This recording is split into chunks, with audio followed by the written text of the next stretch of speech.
Waltrip and Jeff Hammond took DW's Ride and Drive, our Richard Petty driving experience car, around the track. All right, Jeff. Here we are at the Daytona Super Speedway. One of the things we want to talk about tonight, Jeff, is the importance of two things. One, the spotter. You got to have a great spotter. The next thing is important is what you're holding in your hand, and that's the rear view mirrors. You got to be able to see. It's all in the eyes. You watch Jeff Gordon, you watch Jimmy Johnson, you watch any of the guys, and you'll see them. They hardly ever look ahead. Well, Darryl, we know the best way to protect yourself is to remember, you control the race car. Make sure of all your moves. You may have a great spotter, but the best way to protect yourself is keep your eye on those mirrors and make sure you got the clearance you need before you make your move. Now, don't forget, this place has got an out of bounds. It's not like the other racetracks like Michigan and some of the places we've been. This place has got an out of bounds. And that yellow line is the out of bounds line. And you've got to stay above that yellow line. If you don't, then they'll penalize you. They'll bring you in.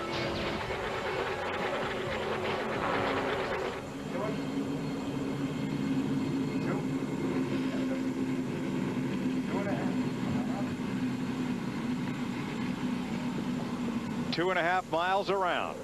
31 degrees of banking at the east and west end. 18 degrees of bank in the tri-oval at the start-finish line. Built from a World War II fighter pilot training base. The dirt from the banking dug from what is now Lake Lloyd in the infield. Daytona International Speedway has been the centerpiece of NASCAR since 1959.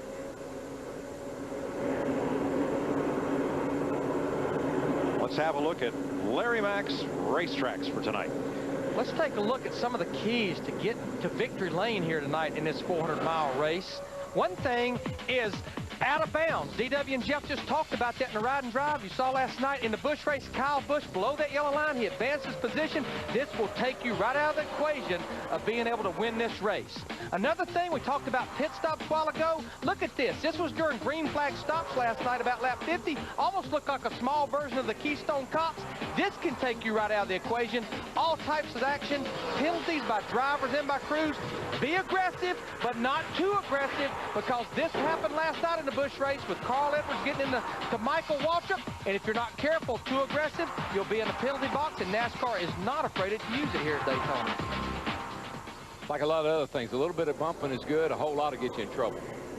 Chad Knaus and Robbie Reiser, two of the key captains on pit road, and Reiser's car may have an issue. Steve?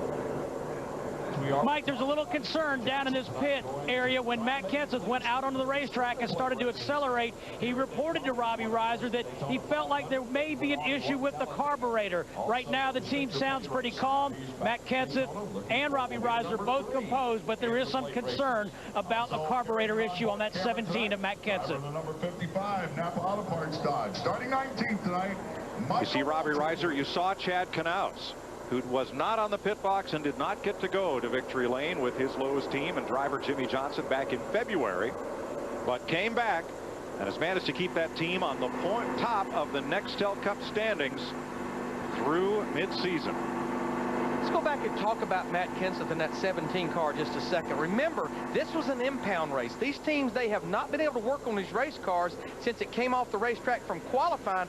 All they could do is make things like air pressure adjustment, adjust the tape on the nose, and warm the engines up. So, again, I'm sure it's going to be nail-biting when he dropped this green flag. Remember, Matt Kenseth, second in the Nextel Cup points. Not unusual to have the cars not run real well when you first crank them up here after they've been setting for a while. The restrictor plate fuel puddles up on top of the plate, and every now and then it'll cause it to misfire a little bit. Here you go, 160 laps, 400 miles, pit road speed, 55 miles per hour. I will guarantee you these things will be a key tonight when you look at how many pit stops they have to make. Here's our first singular virtual crew chief question. Will Jeff Gordon tie Dale Earnhardt's record for restrictor plate wins tonight? To answer, text the word crew to 191 on your singular wireless phone or log on to foxsports.com/singular. Some threatening weather here We don't really expect rain, but those big anvil clouds, thunder boomers, were enough to delay the launch of the space shuttle today, scheduled for this afternoon, and it would have been the first time the space shuttle had launched on July race day here in Daytona. They'll try again tomorrow afternoon. What's it like going around this 2.5-mile pressure cooker at 180+ miles per hour? We asked some of the top drivers in Nextel Cup racing. It's a 190-mile-an-hour traffic jam that it's like being inside a professional game of chess with 43 players. You're in awe of the banking of the corners, the speed of the cars, and then how close we are. I mean, we're inches off of one another, doing 190 miles an hour, you know, drafting back and forth. Constant action. There's something going on every lap. 2 wide, 3 wide. The draft is so important. Handling is so important. You see cars that can't handle well. You see them that do handle well. A lot of side-by-side action. It's the track for NASCAR in Daytona. I was lucky enough to win the 500, and hopefully I can go down and win the 400. One of the things that the guys didn't talk about is how bumpy or how rough this track is. Got a lot of swales in it. Those dark black places in the racetrack, those are skid marks. The car's tires skipping along. It makes those real dark places on the racetrack. Dippity-doo-dah, Dave. Sure, this is 100 miles shorter than the February race, and yes, it's run at night. But how else is racing here in July different? Well, the first thing that comes to mind is the heat. Of course, at night, I mean, we're not going to have that beaming sun like we have in February, but the track's been laying here in the sun all day long. That asphalt is hot, and it is slick. David Pearson, 5 victories in what was then the Firecracker 400. Cale Yarborough won this race 4 times. Dale Earnhardt, Jeff Gordon, Richard Petty, and Fireball Roberts 3 times each. Who will etch their name into the record book tonight? DW, for the final time, NASCAR on Fox 2006, but it's going to be a big old Saturday night party. Reach up there and pull those belts tight one more time.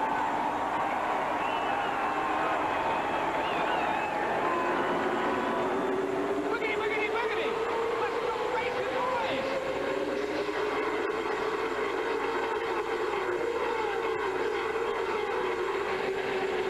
It's amazing. Every time I say that, they take off.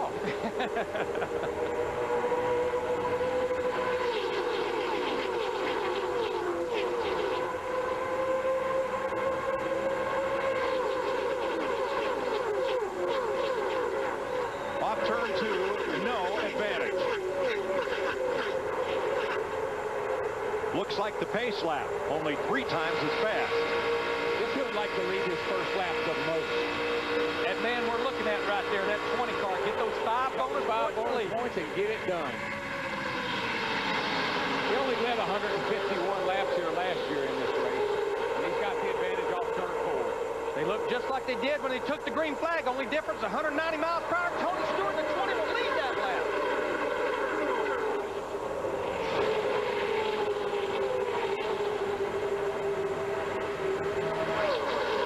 Said the pole sitter in the 60 was one of the cars that had to qualify for this race on time.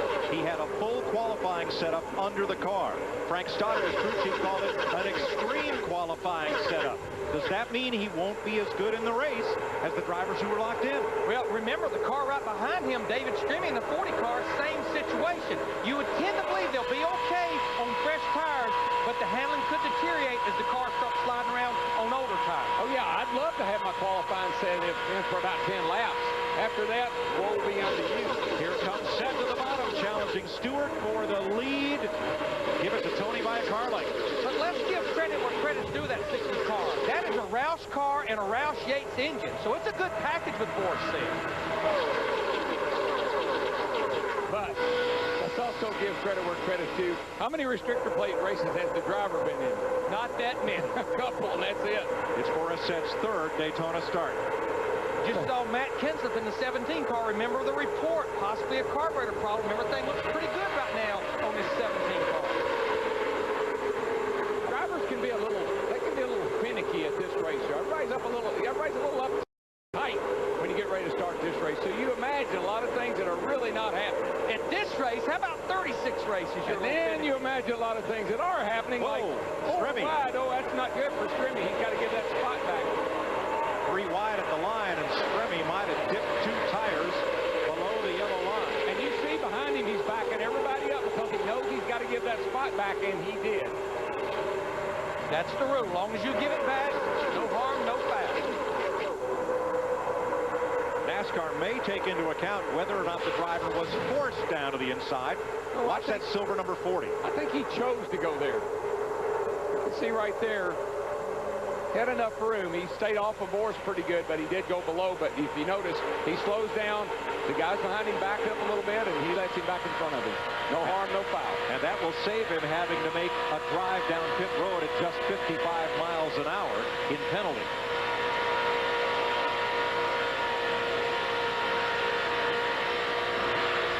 Kyle Busch and Mike Wallace coming up the outside in that pack in the outside lanes. Among the dark horses, count Mike Wallace. Mike Wallace was another one of those cars, the James Finch car. The one car had to qualify on time. Same deal. Car bought from Yates with a Roush Yates engine in it. That's the 09 of Wallace, the only of the 3 Wallace brothers in tonight's race. 2 wide, helping your mirror, 18. Looking out the side window of the 48 car, Jimmy Johnson, looking over at Kurt Busch, who's looking over at Kenny Schrader, who's looking over at nowhere to go. At the wall. Let's go. We got to get out of here. Good luck. Find me a home. Yeah, good luck. And you'll hear the spotters get excited. You'll hear us get excited about 3 wide. The racetrack's plenty wide for 3 wide, but you heard DW talk about very bumpy. These cars start moving around. That's what causes a big one. There's a couple of huge bumps. One just as you start off turn 2, the car gets really upset, and up high off of turn 4, where the tunnel is, there's a big bump. Tonight at Daytona will be the largest fireworks display in the entire Southeast this weekend. We hope it's the one after the race. Well, we hope it's the one that's planned. Right. Looking back at Jeff Burton in that 31 car, this is a backup car. He was one of the cars that had a problem in practice. 4-car crash, had to go to a backup car. And Mike, you asked me in the opening, who would I want to be behind, who would I want to follow? The 2 guys at the front are the class of the field. The question in my mind is, can Dale Earnhardt work his way up there and have that magic he had last night? But you see that yellow car, the 3rd place car, and that orange car leading up there? They may have a little issue. Remember down here in February? Hopefully they put that behind them. Enzer and Stewart got together on the racetrack. Harsh gestures. And right behind Kenseth, we see Dale Earnhardt Jr.'s teammate. We're looking at him right now, Martin Truex Jr. in that 1-car rookie up there in the top 5. 7 laps in, and still a lot of 3 wide racing as David Stremme drifts toward the back and caution comes out. You won't believe it. There's a beach ball. We're at Daytona Beach. There's a beach ball on the back straightaway. Dadgum. Have you ever? Look at that. There it is. Does it have boogity, boogity, boogity written on it? Surely not.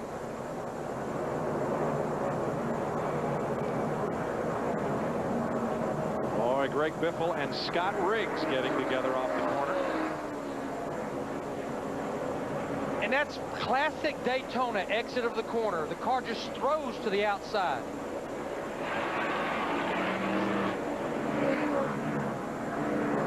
All of our Fox commentators had a swing at favorite memories of 2006. We'll show you some of them this evening, beginning with Chris Myers. First half of the season, it's hard not to notice Tony Stewart's toughness. Breaks his shoulder blade at the Coke 600. Needs a relief driver the next race. The race after that goes 500 miles in Pocono. Then at Michigan, his car wrecks early. He's out there hammering away, working on it. And that's a mentality, a warrior mentality that any athlete in any sport could appreciate. The Pepsi 400 on Fox is sponsored by Ford, Bold Moves, by Singular, raising the bar, by Napa Auto Parts, Napa, get the good stuff, and by Pepsi Racing, reminding you to visit PepsiFantasyRacing.com to play Pepsi Fantasy Racing today. Tonight's aerial coverage brought to you by Goodyear Eagle Tires with carbon fiber technology for enhanced handling and performance. As you look at the field going through the west banking, turns 1 and 2 at the World Center of Speed behind the safety car. 10 laps complete. Martin Truex Jr. the leader. This was an impound race, one of the few of 2006 where after qualifying the cars are impounded and no changes are permitted. That's why some of these drivers who had to qualify on time, like Travis Quapple, made this such an important pit stop.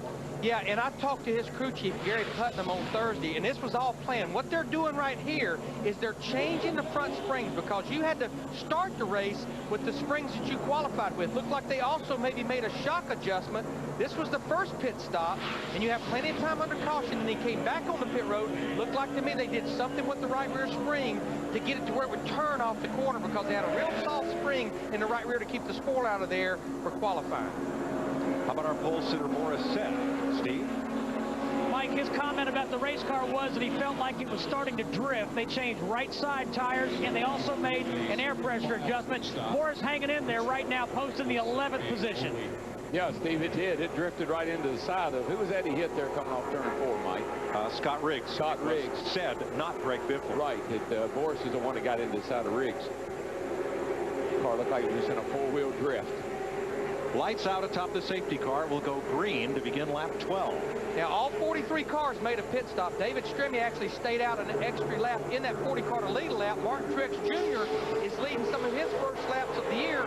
Earlier in the year, he led 2 laps, and that was it until tonight.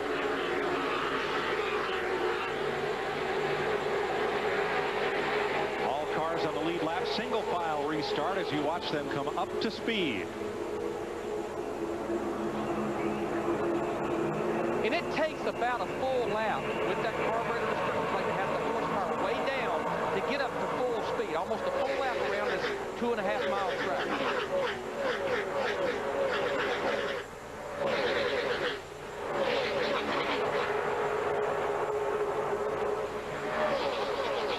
Mike Wallace on the bottom trying to get past Denny Hamlin leading that second pack. And Wallace does make the pass. Yeah, you're not going to get away from anybody here. You might get a little gap on these restarts or after pit stops like we just had, but you're not going to get away. These guys will get lined up back here behind them, and they'll pull right back up to the lead pack. Right now, our top 7, after completing 1 lap after the restart, they are lined up in the way the draft works, and now they're no longer lined up. There goes Greg Biffle in the 16th, the outside, trying to take the lead, but as long as you're lined up, that's the best way through the air, and you can pull away from cars running side by side. But that right there is another reason why you won't ever get away from anybody very far, because nobody's going to stay single file very long. Jeff Gordon and Tony Stewart pull up lead one back here, and it won't be a good shake. Pull up behind Biffle. Greg Biffle, the new leader. Gordon in second. Here's Matt. Gordon on the high side in the 24 car. He was tight on exit right before the caution. This is the conversation between Jeff and his team. Mr. Stewart says he's just as happy following us as we were following him.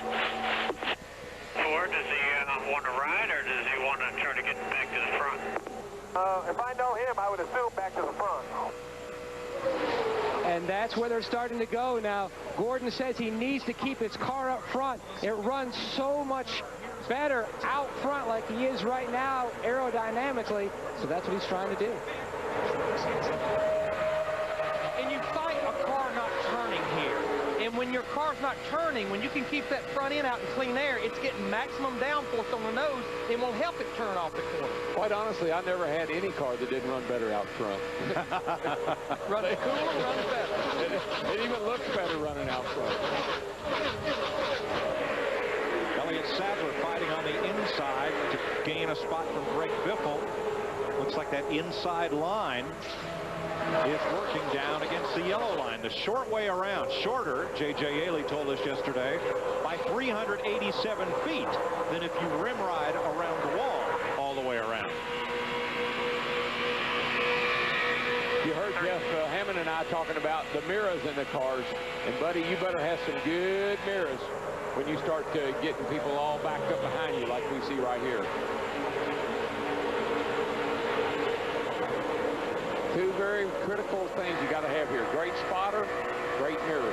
Looking at it, Kevin Harvick in the 29 car, he started back in the 32nd position. He's already moved up into the top 10.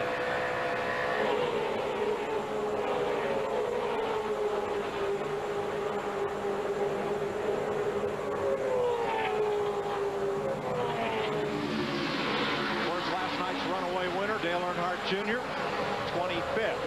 Remember, the trouble off the corner, car on the inside, Burton. Jeff Burton spins. And recovers. But the good news is, as you can see right there, Darrell, you've talked about this a lot. There should be no grass on the inside of a racetrack. If there had been grass there, it would not stop till he hit the inside wall. It wouldn't have stopped when he quit flipping. Left front's down, but watch the orange 31. I don't believe he might have gotten a little tap over there. Let's see if we can find out. It's almost like he checked up a little bit as he was running up on Dave Blaney in the 22 car. Yeah, Casey Mears was just coming, and Jeff Burton there in the 31 had to check up a tad, and he got bumped. Oh, Darrell. Deja vu all over again. Jeff Burton and Casey Mears. Yeah, same two cars that had trouble in practice. In this case, Burton's trying to stay off Dave Blaney. And Casey Mears gets in the back of him. Look what happened in practice when Jeff Burton cuts down a tire. Look who the other two cars involved are. And again, everyone was a victim in this situation right here. This was in the very final practice. Jeff Burton cut a tire down. Casey Mears nowhere to go. Dave Blaney, there was nowhere to go for him. Ran into the back of J.J. Yaley. And that's his backup car that he's in right now.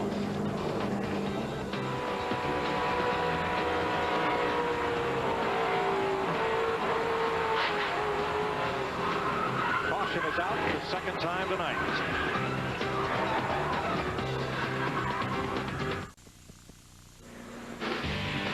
The Pepsi 400 on Fox is sponsored by Budweiser, the official beer of NASCAR, and proud sponsors of Dale Earnhardt Jr. and the number 8 car. 18 laps complete. We're under caution. Darrell, the speeds of the cars involved help tell the story of how this wreck got started. Yeah, I think if you look at the Fox tracks, you'll see that the 22 car. This is we're looking at Burton here. 22's right in front of him. Watch his speeds on the Fox tracks. Blaney in the 22. Here comes Burton in the 31. See 172 on the 22 car, and Burton's closing 5 miles an hour faster because Blaney had to lift. He got a little bit loose right there. When he did, Jeff Burton got tapped from behind.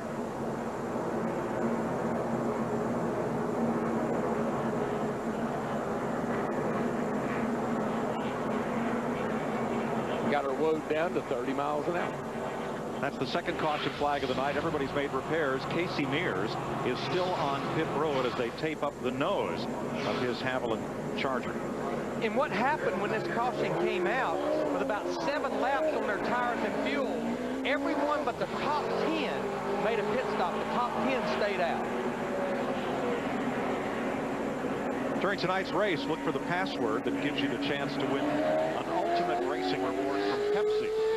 If you win the reward, you'll get trips to all 10 Nextel Cup Chase races later this season. Select the password at dailyplanet.com/Pepsi400 now through July 5th to participate. Keep watching and good luck. Yeah, and the reason that, Jeff Gordon said my car's better out front. Well, he's out front. Why would you come in right now after a few laps? We only got 13-gallon fuel cells in these cars. So fuel is a premium, more so than tires right now. Yeah, you figure 9 laps is about a fourth of a run. They can run about 35 to 38 laps on fuel. You see that unique mirror on the right side of the interior in Jeff Gordon's car, something he has worked on for over a year to perfect. It's right in here. This is a new deal, and I don't think there's another car out there that has that additional mirror. And you can see, look through it, and you can see what he sees cars behind him over on his left side. Yeah, he's using about 3 mirrors. He's using those 2 mirrors, plus he also has a mirror on the left side of the A post, plus his spotter.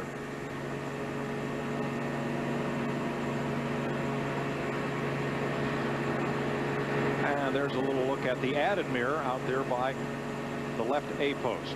It's our final event on NASCAR on Fox for 2006. We pulled out all the bells and whistles, including a new feature in the Hollywood Hotel, the Vice Presidential Suite. Nice to have the Vice President of the United States, Dick Cheney, and you saw him address the crowd. Thanks for being with us, sir. Nice to see you're in good health.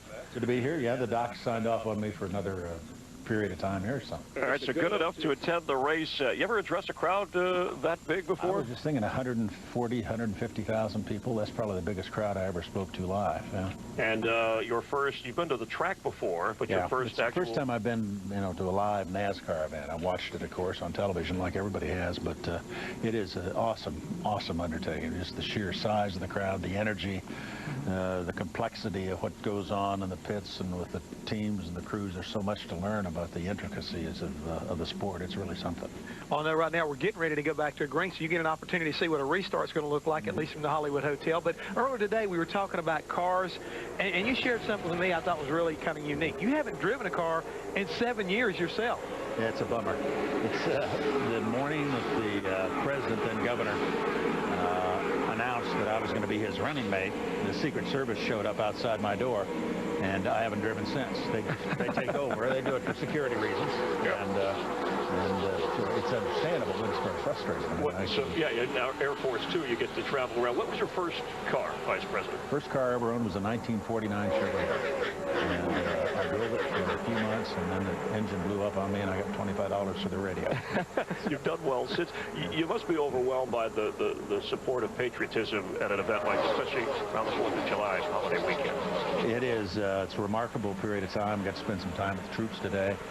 One of the great things about NASCAR is the extent to which the drivers and the crews and the owners have been involved in supporting the troops. A lot of the drivers have been to Afghanistan, Iraq, been out and seen the troops in the field.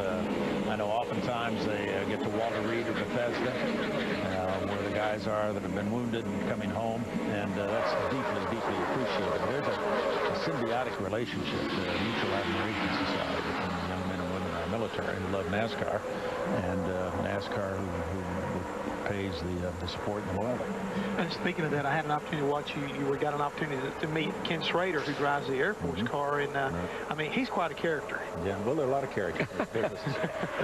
What did some of the drivers say to you when you got to meet them? They ask any tough questions? Well, no political questions. They were all very nice. I got to go to the drivers' meeting at the beginning of before the race today, and then visited with the service-sponsored cars, especially Army, the National Guard, and the Air Force. And they're down-home people. I mean, they're very straightforward, no pretense. Everybody's measured by how they perform out here on the track. So it's a meritocracy. And nearby Cape Canaveral, the space shuttle delayed until tomorrow because of weather. I guess you were going to go see. Yeah, we were there. Went down, wanted to see the launch. I saw launch 20 years ago, but they were going to launch today. They got a last-minute bad call on the weather, but they'll try again tomorrow. And I know you've worked in Washington. A political answer, I expect. Who you're rooting for to win tonight's race as you watch? I'm going to be a nonpartisan. Good answer. I'm not going to get into that. All right, well, it was a pleasure having you here. Thanks very much for stopping by. Good to see you guys. Enjoy the show. Let's rejoin Darrell, Larry, and Mike upstairs. The great broadcaster Ken Squire often described these drivers as common men doing uncommon things, like running around here at 190 miles an hour, closer together than most people apart. As now, Jeff Gordon is trying to fend off Matt Kenseth, Gordon's teammate Jimmy Johnson, Tony Stewart, Kyle Busch, and Brian Vickers. That's all 4 Hendrick cars in the top 6 spots. I thought the Vice President, Jeff, and I got to show him around the cutaway car, the cutaway engine, and all the things that we have over there, Jeff has over there to work with. He was really intrigued by the simplicity of the engine, carburetor, no turbocharger, no fuel injection, and how safe the cars, how strongly the race cars were built. Tell you what, this group behind our top 5, they are plotting, trying to figure out how they can get up there and maybe make a run on this group up there. Tony Stewart has been weaving in and out of traffic for about the last 3 or 4 laps. Tony in the 20 car. Larry, none of those cars are willing to go single file. maybe they'd have a chance to catch that lead pack. For the lead, challenge to the bottom of the racetrack. Here comes Matt Kenseth trying to lead for the first time tonight. Yeah, and it's way too early to think single file, man. We got a lot of races. Let's race right now. And right now, at first, Matt Kenseth in the 17 didn't have a lot of help. Now he has his teammate Greg Biffle in the 16 trying to get up there to push him to the front. Oh, I think I like that lineup on the outside. Teammates. 24, 48, and hello there, Mr. Vickers in the 25. And we saw those guys work so well together at Talladega.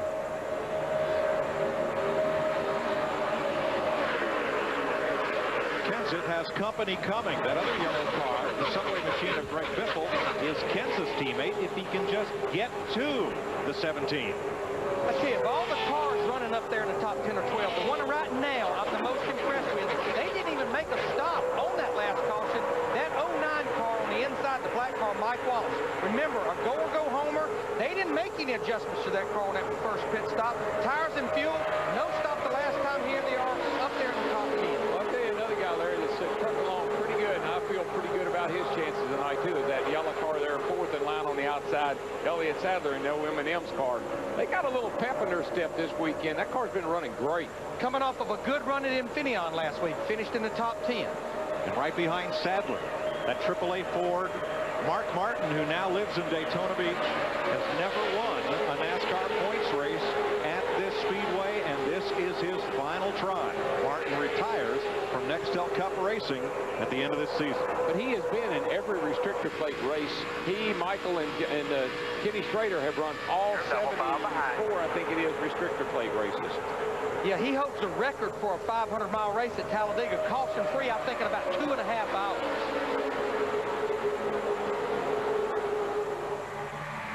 How did you vote on our singular virtual crew chief question? 3 out of 10 said yes, Jeff Gordon will win tonight, tie Dale Earnhardt's record for restrictor plate wins. 7 of you said somebody else. Fox congratulates Russell Tilson of Virginia Beach, Virginia. He's going to win Jeff Burton's payday tonight in the singular virtual crew chief sweepstakes. Matt Kenseth stay at the front was short-lived at the outside lane. Hooked up and went on. 3 Hendrick Chevrolets and Tony Stewart in the Joe Gibbs Chevy. Holding sway right now in Daytona with 27 laps complete. All part of the drama of NASCAR Nextel Cup Racing, the season at its midpoint, moving into the sprint to the chase for the Nextel Cup. Which 10 drivers will have the chance to become champion? As Tony Stewart dives low on Jeff Gordon. Gordon's wingman, Jimmy Johnson, looks to the low lane and now pulls up with his teammate. That looked pretty easy right there, almost like something happened. Let's see, Matt. Well, Gordon hasn't said anything about that moment, DW, but he did say the car is still a little bit on the tight side. He asked his spotter whether he should run the bottom or the top. His spotter told him it appears at this juncture the top side's working, while his co-pilot there, the 48, Jimmy Johnson, he has to try to run the higher side because his car extremely tight. He's fourth in line. Now Johnson just gave up a spot to Elliott Sadler, who has brought his Ford to third. Matt Kenseth in the 17, he has found his teammate Mark Martin in the 6th, and they're trying to make a move back to the front. The blue ovals are going to overtake the bow ties here the way it's looking. And the Fords are 3rd, 5th, 7th, 8th, 9th, and 11th. That 11th place car is the red one, the 99 of Carl Edwards. He and Jamie McMurray, who's made a huge charge through this field, have come up to battle for top 10 spots. Yeah, we were seeing 4 Roush cars run together there. Talk about Carl Edwards. A lot of redemption for those group at Daytona. Finished dead last after being caught in an accident in the Daytona 500. Haven't seen much of the Dodgers to the front. Bobby Labonte is 12th. Kurt Busch is 13th. But Busch in the number 2 may have a problem. Dick? He ran so well in the Daytona 500, Mike. He was in the top 5 for virtually the entire day until the very end when he was struck from behind. Kurt Busch, a DNF in that event. This time, trouble early. They think they have got a battery going bad. That's usually not just the battery. Ordinarily, that is a charging problem. Busch with electrical problems. You're making power, man. You're doing good. Just keep doing it. We're going to get you fixed up here. This is Crew Chief Roy McCauley. We need to stop for a battery, right? They can change that in how long, Larry? They can do it easily here under caution because a caution lap here is well over 2 minutes. Everything's on quick disconnects. They could easily change it, but they will need a caution to do it. And Steve, what's the issue with Matt Kenseth, who is currently fifth? Mike, the good news is that the problem with a carburetor has gone away. The bad news is Matt just reported he's got a little bit of vibration in the right front. He thinks it might be a loose wheel. Yikes. I wouldn't have to think about that very long. Little tap here. That's acceptable bump drafting. Now, all of these cars we're riding with, including Matt Kenseth in the 17 car, they're within about a 10 to 12 lap window that they're going to have to make a green flag stop. Remember, they did not stop on that last caution. One car out of the race. Kurt Shelmerdine, the independent driver. His Cat Daddy Chevrolet is going to the garage. Kurt finished 20th in the season opening Daytona 500. 36 laps complete. Tony Stewart on point in Daytona.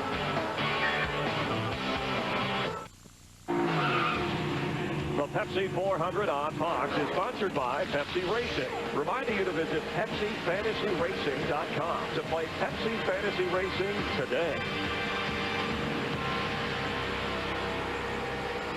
39 laps in. NASCAR on Fox, enjoying your holiday weekend. Time for a Visa race break. Vice Presidents Dick Cheney addressing the crowd. Our own Jeff Hammond, Darrell Waltrip, showed him the cutaway car earlier. Oh, another great moment here at Daytona. Get a chance to spend some time with the Vice President, and he was very good, very knowledgeable. Amazing, he hasn't driven a car himself in some 7 years, but he's used to going fast, and Air Force 2, and that's what they were doing here. Watch in the 60 car. Boris said drifting into Scott Riggs, so pushed the pole sitter back to 11th place. Jeff Gordon running about 27, 28 here. Caught by Casey Mears. He gets into the 22. Burton brings out the second caution. Tony Stewart, who won this race last year, passing Jeff Gordon, who led 18 laps. Tony taking the lead for the second time. It is your leader now, 40 laps in. This has been a Visa race break, no matter what it takes. Flag takes Visa. Jeff, the tight draft here, but how about Carl Edwards started 29th? Dale Earnhardt Jr. started 35th, and they are moving on up. Both of these guys in there charging up through the pack. Carl Edwards in particular up to 3rd right now. Dale Jr., winner from last night, he's up to 17th, and looks like he's trying to make that high line work one more time. Let's rejoin Darrell, Larry, and Mike. Green flag pit stops have begun. You see Martin Truex getting back up to speed after making his green flag pit stop a lap ago. Now, that was just a little bit early. I'm somewhat figuring he was one of the cars that stayed out on that last caution. These guys should be able to go another 6 to 8 laps. But the bottom line is you make a green flag stop here, you're going to go a lap down as he did. So he needs it to cycle through all the green flag stops. Tony Stewart has now led 19 laps. That's one more than Jeff Gordon has led. Truex led 3 laps. Greg Biffle, Matt Kenseth, 1 each. 55 on pit road. Mikey had to go to the rear. He had a great qualifying run. Started 16th or qualified 16th. Had to go to the rear for unapproved adjustments. Saying a tire might be flat on his Napa Dodge. Yeah, this would be real early for him because he did hit on the last caution. Right from it. Could have been down. He sure did slide a long way when he came to his pit box. As if it was soft.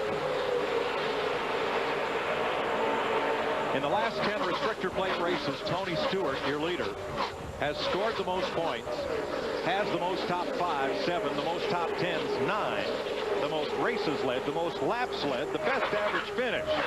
But the man who's running up in the top 5, Jeff Gordon, has the most wins in the last 10 plate races, 4. See, Dale Earnhardt Jr., remember, he qualified back in the 35th position. Keeps kind of somewhat working towards the front, being patient. He's up to 17th now. Saw Matt Kenseth drift back a bit in that R&L Transport number 17, the yellow car up on the outside right in front of his teammate, number 16, Biffle. So he's fallen back to the end of the top 10. As tires wear, the fuel load lightens, and we get close to pit stops. Here's some cars coming in under green. Bobby Labonte, Ryan Newman, and Mike Wallace coming to pit road. Now, those are all Dodges, so that makes me wonder if maybe the Dodges are not getting quite as good a fuel mileage as the Chevrolets and the Fords. We're told to expect our leader, Tony Stewart, on pit road next lap. Now, if you're Jimmy Johnson, do you come with him? Look, but this is smart move right here. Did you see Tony Stewart waving way down the backstretch? Hey, I'm going to pit road. But remember, green flag stops, a huge opportunity for a mistake by the driver speeding because you've been out there over 180 miles per hour, or a mistake by the crew. Looks like Jimmy Johnson in the 48 is going to follow him. It's going to be tough to make it there. There comes Mark Martin, Elliott Sadler, and he gets woke down. Has to be at 55 miles per hour by the time they're at that cone right there. Jeff Gordon's in, so is Vickers, Kyle Busch, Kurt Busch, and more. Steve. Mark Martin making his 43rd point start here at Daytona, says his race car is just a little bit tight. Todd Ziegler and Jake Seminar are the tire changers. No other adjustments to the number 6, Dick Berggren. Moments ago, Tony Stewart told his crew, we got us a piece for tonight. We got something good, end quote. Matt. Dick, we've already made a chassis adjustment and track bar adjustment on the 48 of Jimmy Johnson. His car way too tight. Not bad. You did see him smoke the tires on entry. Clint Boyer, Kenny Schrader, and Joe Nemechek also stopped on that lap. Here comes Carl Edwards and 6 more behind him. These are scheduled green flag stops. Kenseth's in. Biffle is also in. McMurray, along with Harvick and Casey Kane. Steve? Mike Matt Kenseth says his car is just a little bit on the tight side. They're going to take 4 tires this time. 2 tires on the last stop. Just a small air pressure adjustment in the right front tire, Matt Yoakum. And you can see Eric Slade, the catch cam man, holding the can. Now, his car was definitely tight on the first run. They made an air pressure adjustment.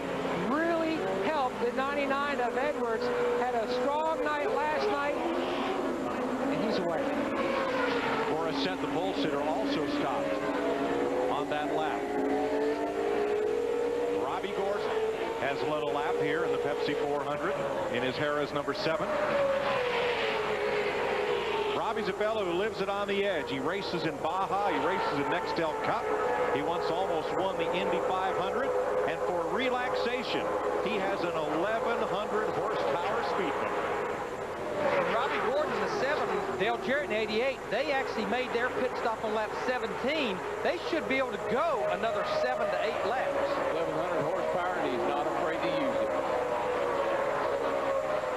Let's look and see what it looks like to be going from 185 miles per hour and try to get down to 55 miles per hour. You can see pretty much everyone except Tony Stewart locking the brakes up. You've got to make the commitment cone, and right there you've got to be to 55 miles per hour. One thing you got to be careful of when you're coming down there smoking that right front like that is you don't blow it out and tear the filter off the car. So got to use a little bit better judgment getting on pit road. Now this is a battle for the lead right here. Robbie Gordon in the 7, Dale Jarrett in the 88, Dale Earnhardt Jr. in the 8 car. This is a scheduled stop for him. These are all scheduled green flag stops. Dale Jarrett came in here 23rd in points, trying to lead a lap and pick up the bonus points. There. Matt? Right there. And Junior also smoked him into his pit box, led 32 laps in the Daytona 500 and finished 8th. The chassis adjustment's already completed. They over-adjusted on the first stop. They backed up on that. The car is still way too tight on the last stop. Significant track bar adjustment, 14.4 seconds for Junior. Dave Blaney, Scott Riggs, and Jeff Green also stopping on this lap. You know, one thing I noticed about Tony Stewart, talk about Jimmy Johnson behind him, smoking the tires, locking them up. Tony Stewart in the IROC race here on Thursday night, he was the only guy in the whole IROC race I watched that never smoked the tires with the brakes on. You know what? And he's a great road racer. He's got a really nice technique for getting on and off those brakes and not locking up the wheels. We talked about pit crews prevailing. When it all cycles through, this will be the lead group here. Tony Stewart in the 20, Mark Martin in the 6, Jimmy Johnson in the 48, Elliott Sadler in the 38. Pit stop stops continue with J.J. Yaley and Tony Raines on pit road at lap 49. And Dale Jarrett is the new leader of the Pepsi 400. Before tonight, Jarrett's number 88 had only led 3 laps this year. He's driving with a broken hand.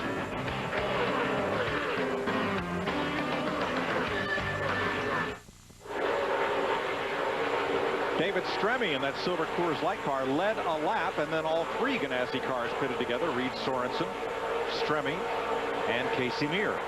He's been wearing me out. Ganassi Racing with Felix Sabates. There you go, Felix. As a car owner, Felix Sabates nearly won the Daytona 500 with Kyle Petty, and then sold a majority interest in that team to Chip Ganassi. There's nobody I know of in racing that tell more funny stories than Felix Sabates. Yeah, and he's in most of them. He was a part of all of them. Right.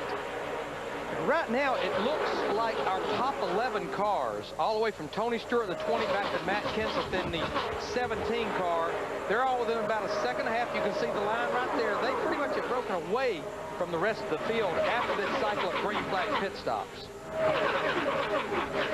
Well, there have been 8 night races here at Daytona. There have been 7 different winners. Ford's the only one that's won twice. A couple of guys sitting up there wouldn't mind adding their name to that list. Happen to be running second right now. He'd like to get a win here at Daytona. And look at the 7 cars that have broken away. With the exception of Kyle Busch, they're all pretty much veteran drivers with proven winning teams. Every one of those would be included among your favorites for tonight. Both drivers to watch and teams to get the job done. It's all about resources. If you got enough resources, you can put a lot of good horses out here.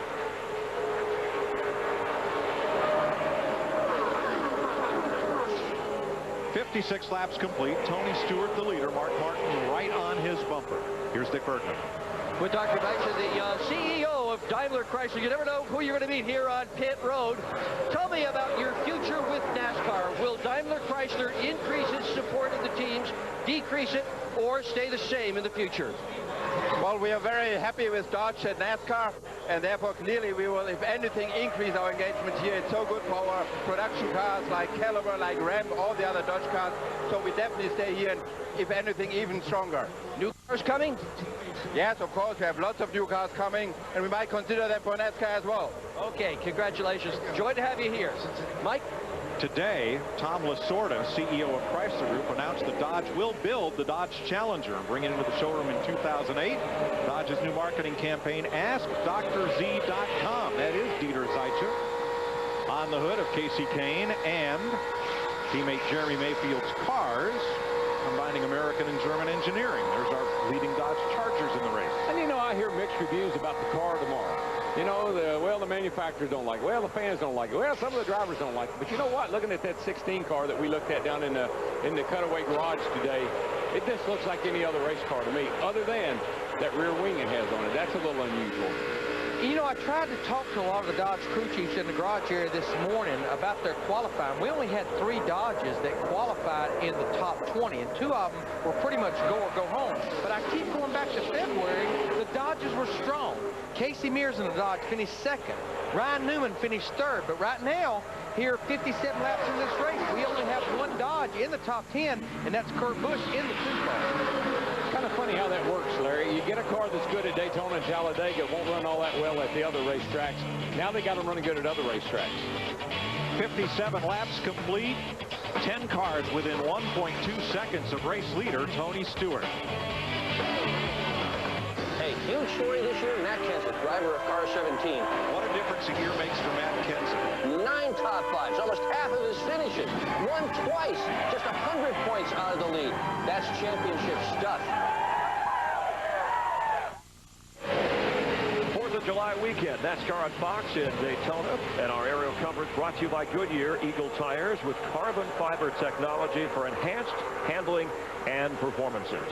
Already 10 leaders, 14 lead changes through 62 laps. Tony Stewart leading for the third time and has led the most laps. But Jeff Hamlin, those recent pit stops really separating the pack. It really did, Chris. Back on lap 41, most of these cars, I mean, top 40 were almost like 7 seconds apart.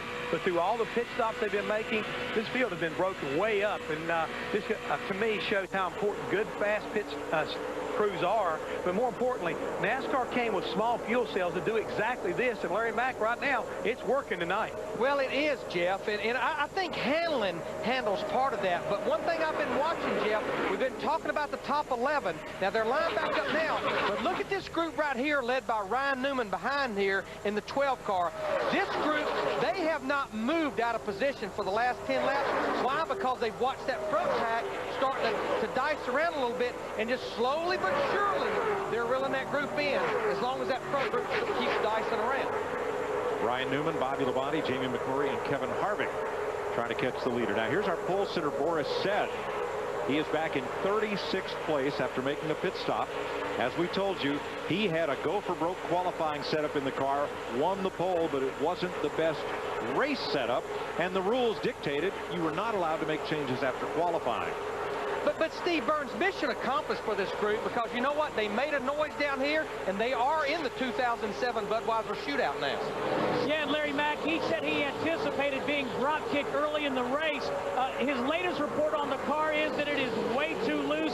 He said we need to put more fight in it. Shed has this real interesting marketing plan. If we sell more cases, we get to run more races of that So Be No Fear drink. That's a little twist on win on Sunday, sell on Monday. It's a little different. Yeah. Tony Stewart and Jimmy Johnson. Last year's Pepsi 400 winner and this year's Daytona 500 winner, leading the pack. A couple of laps ago, I was watching Kurt Busch in a 2-car come down the front straightaway here and headed off into turn 1. And the air off the other cars. When you're really tucked up tight like he is right there, watch what happens to him. He just gets pushed over into the wall. I guarantee he didn't do that on purpose, but the air off of Carl Edwards' 99 car blew him into the wall. That air at about 185 miles per hour does some weird stuff. It does. Now that 11-car pack has a front 5 breakaway. It was all one pack, and now the first 5 back through Carl Edwards are beginning to edge away just a bit from the next 6 cars. Matt? Like Jeff Gordon, the 6-time Daytona winner, has fallen back to the 8th position. You can see he's moved to the high side behind his teammate Kyle Busch. Earlier he was trying the bottom. The car just way too tight and getting tighter. He's slowly fading back. That's why he's searching around, trying to see if he can find a better line until they pit around lap 81. Yeah, man, I was watching him off of turn 4 there. I can see his hands in the car, and he is a busy young man right now just trying to keep that thing off the wall. But as I talked to all the crew chiefs over the last couple of days, that was the big fear of this racetrack, is you always fight the car tight, not turning off the corner. And I think as it actually cools down, it's going to pretty much magnify that problem. 41 cars on the lead lap, but green flag pit stops have broken them up into several different packs. Still, Tony Stewart stays out front, Dick. He's led 35 laps now. Not as good as it was earlier this evening. Like he's a bit free off. He and crew chief Tony Zipparelli have discussed some changes that they would like to make. And for kids at home watching this race, when Tony Stewart has decided what he wants to change in the car, air pressure, wedge, what have you, he always says, please. Matt? And the guy right in his mirror, Jimmy Johnson, with the Shamu paint scheme, he says the car is driving well, but it might end up tightening up as the run goes on. He wants to loosen the car up on their next stop, but right now he's very content, just staying in line, a great track position, just following the 20, Steve. Well, Matt, it was just a few laps ago that Mark Martin was running in the 2nd position behind Tony Stewart, but since then he's dropped several positions as well, now positioned in 6th. He says his race car has gotten tight. He told crew chief Pat Trice that he wants to make a wedge adjustment on their next pit stop. And you know, as I sat there and I watched the 48 car run along behind the 20, what has Jimmy Johnson learned? He has learned to be a patient driver on the restrictor plate tracks.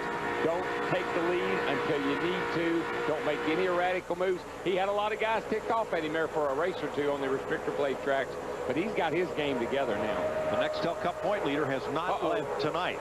That's ugly. Michael Walter, the 55 car, two-time Daytona 500 winner on pit road with a lot of damage. Pancaked that right side and looked like he did a lot of damage.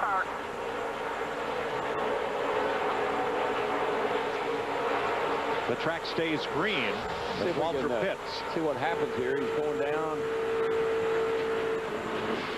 Yikes. Third cord just got a little too high. And it's almost like he just couldn't get it off there. He just took off. It's really bumpy.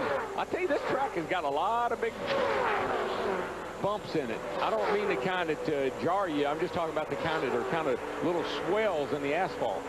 And you know, if you remember, Darrell, Michael was one of the cars that pitted early before the last set of green stops. Thought he maybe had somewhat of a tire problem. Jimmy Johnson looking up high, breathes the car just a bit. Boy, I like that 38 car tonight, Larry. I just like the way it looks. He's sitting there. He looks like he's got himself composed and ready to make a good run tonight. Car is looking good. I think a lot like Jeff Gordon, they've got a little momentum coming off of Infineon after that run there last week. And this could be just what this team needs, is a couple of good runs in a row. Yeah, he and his crew chief, Tommy Ball, and they just need to get back on the same page, work together. They got a lot of potential there. We know that. And you heard Chris Myers say in the pre-race, he has made a statement. I am staying at Robert Yates Racing for 2007. Funny how you run better when you make a statement like that. We are 10 laps from halfway in the Pepsi 400. You're watching NASCAR on Fox. The Pepsi 400 on Fox is sponsored by McDonald's. By Daimler Chrysler. Get employee pricing plus on most Chrysler, Jeep, and Dodge vehicles. By AOL. Want a better high-speed internet? You belong at AOL. And by Allstate, official insurance sponsor of NASCAR. 74 laps complete. Tony Stewart leading. Tonight's Allstate Good Hands driver is Jeff Burton. Burton got tapped, spun coming off turn 2. Locked the brake, released, turned, spun around, grabbed a gear, and got gone. So for keeping that car in one piece, Allstate will donate a $1,000 scholarship to the Urban Youth Racing School. Allstate, official insurance sponsor of NASCAR. Tony Stewart, Jimmy Johnson, Elliott Sadler, Greg Biffle trying to break away from the cars behind them. And once again, the first car to make a green flag stop in sequence, Martin Truex. Yeah, this has been 35 laps since he made his green flag stop. He was the first car to hit pit road earlier, so this pretty much will trigger it. So I think over the next 4 to 6 to 7 laps, we'll see all of our leaders make their second green flag stop. It's pretty much been about 65 laps since we had that caution with Jeff Burton in the 31. Yeah, and I believe that 24 car, old buddy Jeff Gordon there, he'd like to get in the pits and make some changes on his car because he has fallen all the way back to ninth place. Gordon tracking his teammate Kyle Busch. And I believe this is it's another one of those critical moments in the race for Jeff Gordon and his team. Can they make the car better? A Joe Gibbs Chevrolet in front, Tony Stewart. A Rick Hendrick Chevrolet. Jimmy Johnson in second as Kyle Busch got into the back of Mark Martin there. Yeah. Did Martin ease out of the throttle, or did Kyle Busch just have a run and get into him? Now you see Kyle Busch, the 5, going to the top side of the racetrack. Jeff Gordon, his teammate, the 24, as well as the other Hendrick car, Brian Vickers in the 25. They moved to the high side trying to run this pack back down. That's exactly where we saw Dale Earnhardt Jr. last night in the Busch race. He was up there all night long. Sterling Marlin on the apron coming to pit road in that June's Resort car, the paint job designed by 3 youngsters at the Boggy Creek Gang camp, one of the Paul Newman Hole in the Wall gang camps here in Florida. The thing's got the look of a car that needs some gas. Definitely, he's either out of power or out of fuel one, that's for sure. Again, let's look at speeds in the Mark Martin, Kyle Busch. Little dust up there. see what we can see. Kyle's got a nice run underneath the Mark right here, and he didn't actually get in the back of Mark. He just got very loose off turn. No, he never touched him. He just kind of bobbing and weaving off turn 4 there. Sure looked close. Mark lost a little bit of speed coming off that corner. Kyle Busch was right there. But you know, we're hearing more and more cars from our guys down in the pits complain about handling problems. They never had any practice this week in these conditions at full nighttime with the track this cool. All of their practice was in the afternoon on Thursday. Look at the gap between, or here's pit stops. Green flag stops coming, and it's Kurt Busch leading Jamie McMurray, Busch's teammate Ryan Newman, Kevin Harvick, Bobby Labonte, and Clint Boyer to pit road. Mike Wallace is in as well. Dick? Kurt Busch is in. No more conversation about that battery problem he thought he had earlier in the night. Crew going to fire 4 tires at it, put plenty of fuel in it. No major adjustments to Kurt Busch's car, and he is gone. And I think what we'll see in the next 1 to 2 laps, I think we'll see our leaders like Tony Stewart in the 20, Jimmy Johnson in the 48, Greg Biffle in the 16. Not this time, but I would say in the next lap or 2, they'll be there. 38's coming. Forrest Set is in. Scott Riggs. Here comes Elliott Sadler with Jeremy Mayfield and Mark Martin to pit road. Matt? Elliott Sadler was tight earlier in the race, making his way to his pit box, and Tommy Baldwin calling him in, who won this event, the Daytona 500 back in 2002.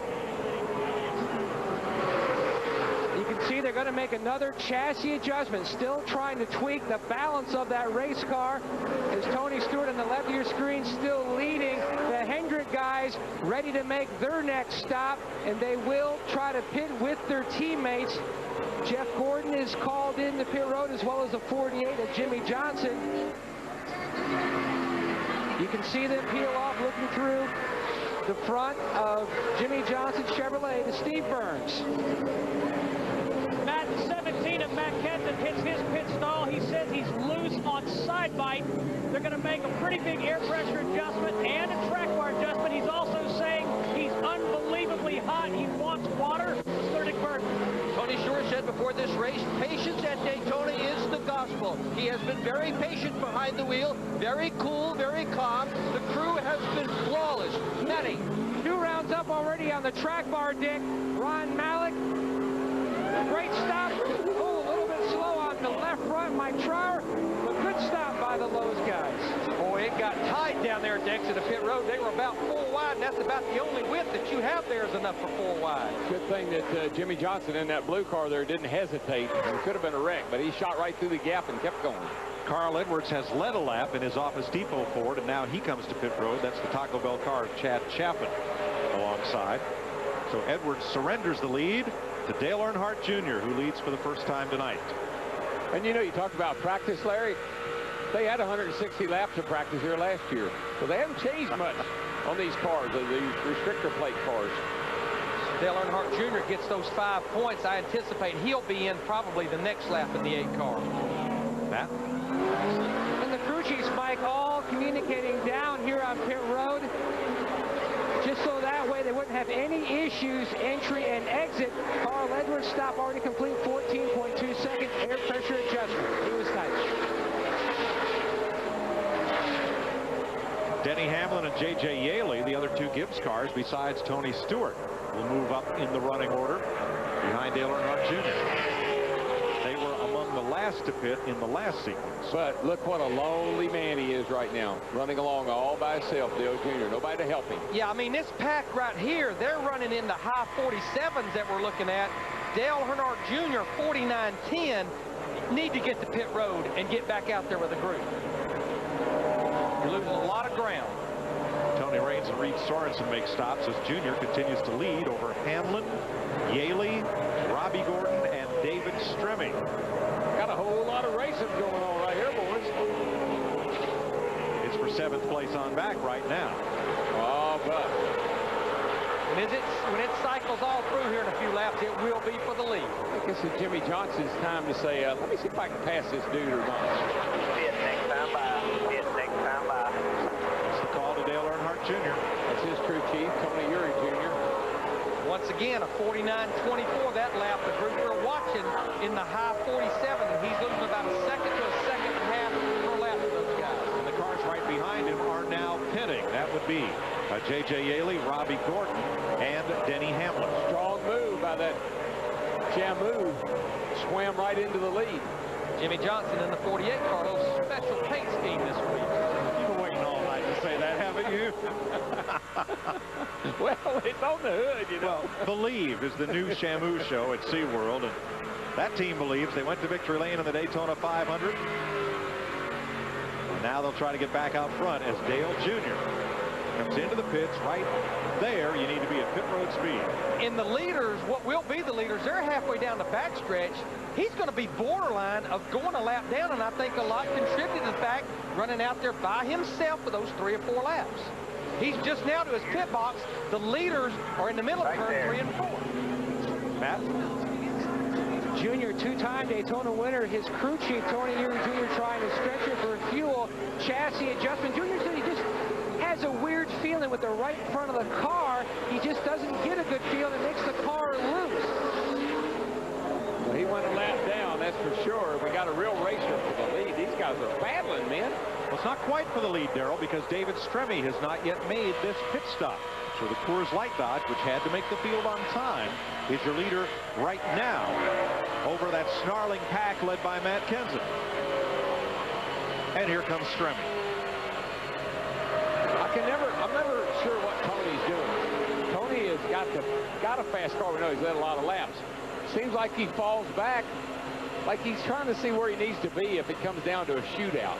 But this will be our new leader now. Matt Kenseth in that yellow number 17 car leading this group of cars. Now, Matt led a lap earlier, so this will be his second time to lead tonight. There's some strategizing going on right now, Larry. Oh, yeah, a lot more pit stops to go. We're just past halfway in the Pepsi 400 on Fox. As mentioned earlier, during tonight's race, Pepsi's giving fans the chance to win trips to all 10 Nextel Cup Chase races later this season. Oh, wait, Mike. Jeff Gordon wants to tell the fans something. What's up, everyone? Get your pen and paper ready. The Pepsi racing password is Speedway. You got that? Speedway. Now I'm going to get back to this race. Good luck. Remember, log on to dailyplanet.com/Pepsi400. Select the password Speedway for your chance to win. Caution is out for debris in the back straightaway. Pit road is open. Steve. Mike, we think Matt Kenseth will take just right side tires. Also, he's still complaining about being very hot. Yeah, he's getting locked in trying to exit pit road. Let's go to Dick. Tony Stewart thought about taking 4 tires. Greg Cifanelli, his crew chief, thought it would take too much track position. He has taken fuel only. Matt. Service already complete for Elliott. Oh, close call with the 16 of Biffle and the 1 of Truex. They will lose a lot of time. 4 tire change for Jimmy Johnson and chassis adjustment. His car was starting to tighten up. And meanwhile, Gordon, another air pressure adjustment. His car really came to life over that short run we just had. Larry, these pit boxes aren't that small, but not only Martin Truex, Mike Wallace also had trouble getting into their pits on this stop. Yeah, I mean, we have so many cars on pit road at one time under caution. We had over 20-something cars, but I'm not surprised that everyone pitted that time, at least for fuel. Reason being, they can make it to the end on one more stop. Yeah, I noticed the 17. I mean, he does such a great job of getting into his pit box, but then he had that issue coming out. Robbie Reiser not happy. Steve? No, he's not, and neither is Matt Kenseth. They're going to have to come back down pit road. They think they have some fender damage, Mike Joy, and also, again, there's a lack of communication between Robbie and Matt. Matt wanted Robbie to clear him off of pit road, and he misunderstood him. I mean, to me, that needs to be standard procedure, especially when you've got that many cars on pit road and that driver's in there and his peripheral vision is not very big. Well, if Matt Kenseth's the only car that has to come back to pit road, he will restart 37.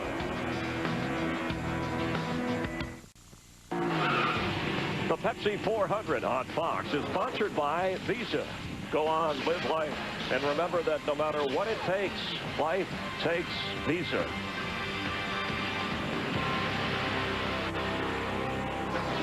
Welcome back to Daytona. Time for a Visa race break. 69 laps to go under caution.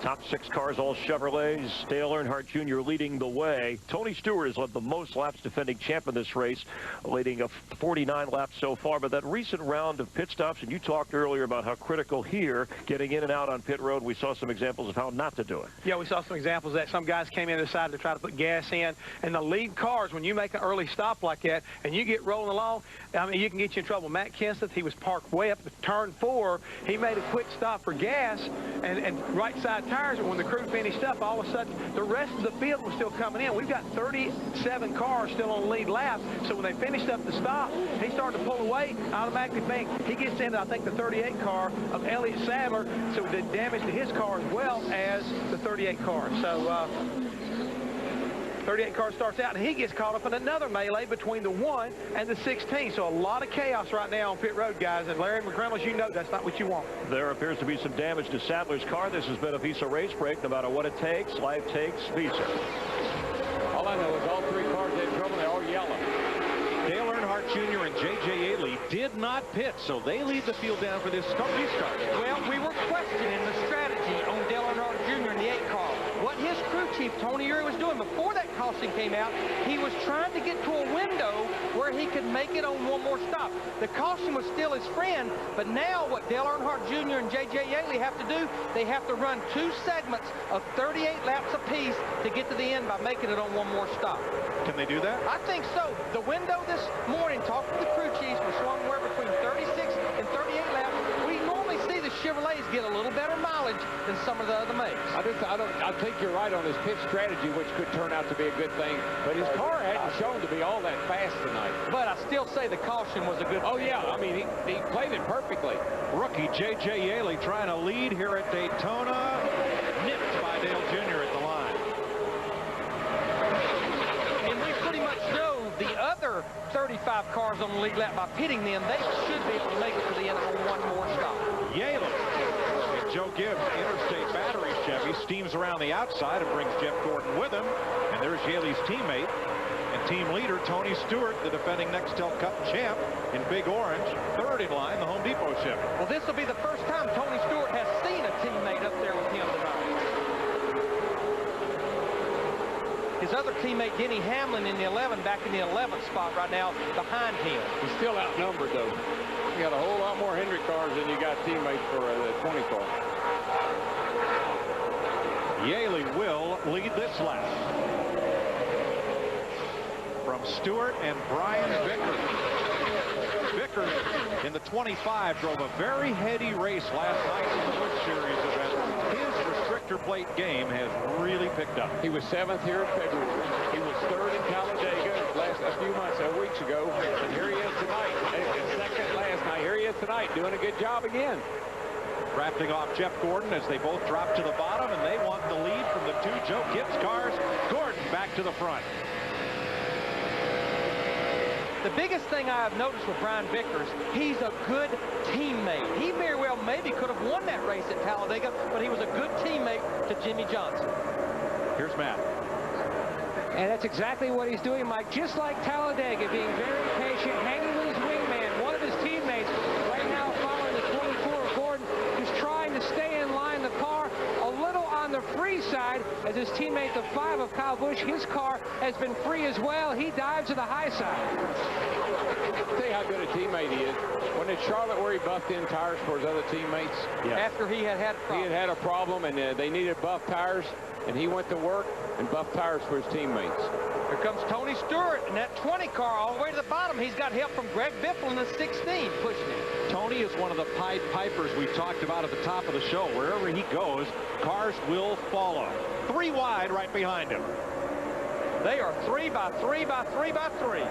Well, when you got fresh tires on like everybody does, you can get away with that for a little while, but I wouldn't get real comfortable with this little wad right here. The small fuel cells break them up, cautions bring them back together.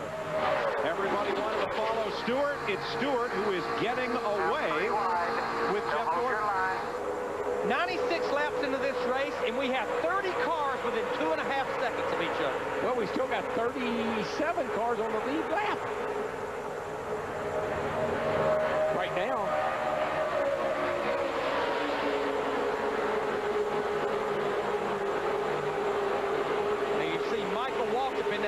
55 car up there near the front. Remember, hit the wall earlier. Right now, he's 2 laps down in the Napa car. Well, right here, I mean, you got to be so careful. Everybody's got to run their lane when you get 3 wide like that. Biffle's hung up in the middle, and I tell you, that's a big old sucker hose, what it is. Inside to 99, your old buddy. You can just see him going by, and especially on the high side. Now he'll get to the bottom of the racetrack. A little help from J.J. Yaley in the 18 back there. Yeah, now we're just double wide. Watch him come off turn 2 here. Man, everybody's sliding all over the place. They fan out. I love it when they come off at 2. Get a great run. Look at this wad right here. Elliott Sadler in the 38 car give a little bump there. Yeah, well, guess why? He was started back in like 35th, 36th place after that problem on pit road. He's got to go.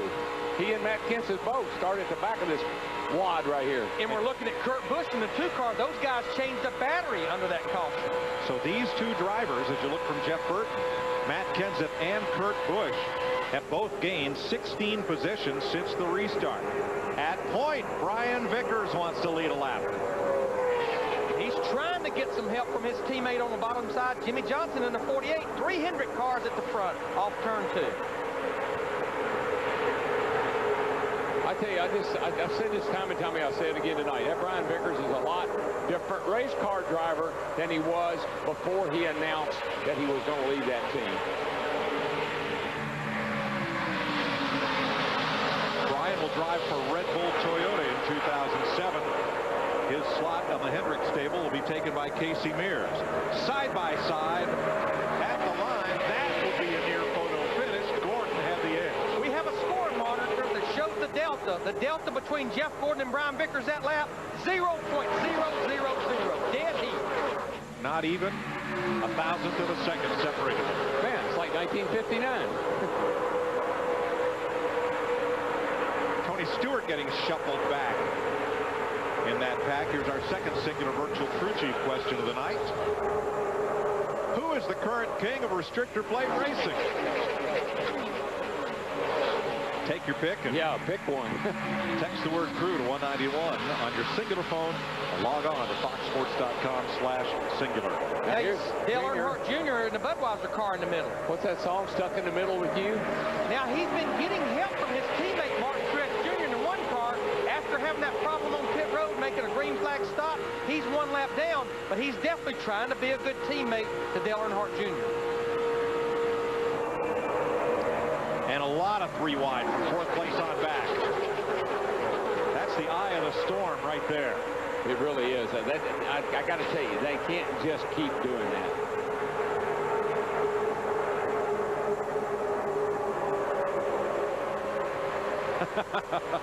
No kidding, Larry.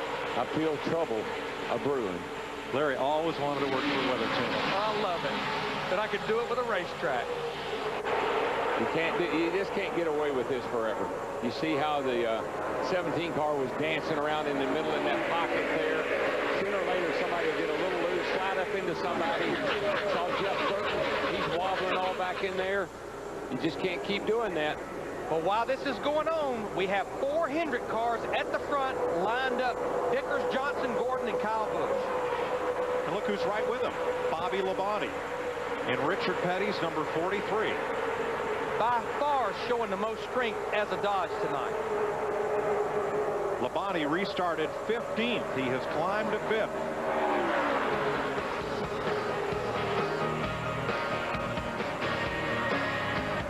60 laps to go in the Pepsi 400 on Fox. Brian Vickers leading teammates Jimmy Johnson, Jeff Gordon, and Kyle Busch. 106 laps complete. Brian Vickers the leader. Haven't seen much of the Richard Childress cars tonight. Dale Earnhardt, the all-time restrictor plate winner here. Jeff Burton is 21st. Kevin Harvick is 13th. But Clint Bowyer has quietly climbed his way up into the top 10.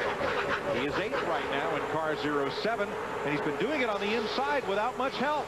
Had a good run here in February. Finished what, Larry? 7th? 6th. He was top finishing rookie by far. Yep. Dale Jr. giving Jeff Gordon a little bit of bump draft as they got to the corner. Rick Hendrick has 10 victories here. 6 in the Daytona 500, 4 in the July race, and he right now has the first 3 places over Dale Earnhardt Jr.'s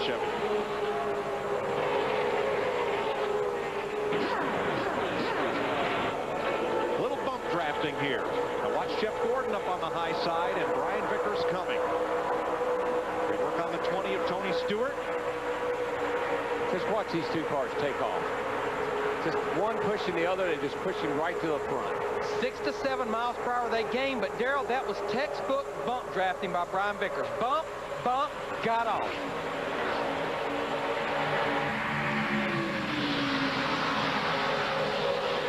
Here's Matt. And Mike, you're looking back at the 24 of Jeff Gordon. Gordon wasn't pleased with the 8 of Dale Jr. He was saying Jr. was bump drafting more into the corner out of the no bumping zone. Well, and I will say a couple laps ago, Matt, I saw the same thing. Dale Earnhardt Jr. definitely turning off into turn 3, unlike what Brian Vickers did to him.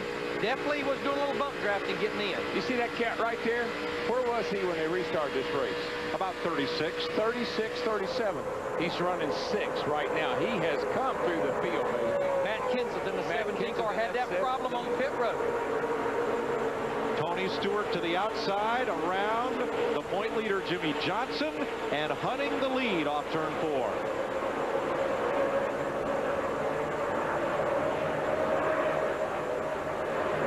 There is no question. Bobby Labonte in that 43 car flexing his muscle. The only Dodge up there in amongst about 13 or 14. Remember, we pretty much know everyone out there will have to make one more green flag stop, probably in about 15 to 18 laps. And the crew chief on that 43 car, he knows a little bit about this joint right here. Two-time Daytona 500 winning crew chief, Todd Perry. Todd Perry. 20 cars within 2 seconds of the lead. That's white knuckle racing as we go to Jeff Hammond for tonight's State Farm safety report. Mike, one of the greatest innovations of the car tomorrow has to be the cockpit area. NASCAR has raised the greenhouse, giving the drivers a lot more headroom in the event the car gets upside down. But more importantly, they've moved the driver from the left side of the car more to the center, made the car bigger to try to give them more area in the event of a hard crash. On top of that, they put boilerplate, extra plating in between the door bars, and next year they will have special impact-resistant foam in between this outside sheet metal and the driver in the event of a hard accident, guys. Thanks, Jeff. That time going into turn 2, Jimmy Johnson really took advantage of his teammate there, Brian Vickers, and got 3 wide going down into turn 1, and it really messed Vickers up, and he had to get out of the throttle. He lost a bunch of spots. Went by here leading the race, and now look at him. Now he's in the sucker hole in the middle. But you got to see this. I mean, Jimmy Johnson just really used him up getting down into turn 1 there, and Vickers being wise. Here he comes, his teammate back here behind him. Now watch, Jimmy gets a great run. He gets down there and he tries to block him. He says, whoops, better not do that. And when he did, he had to lift.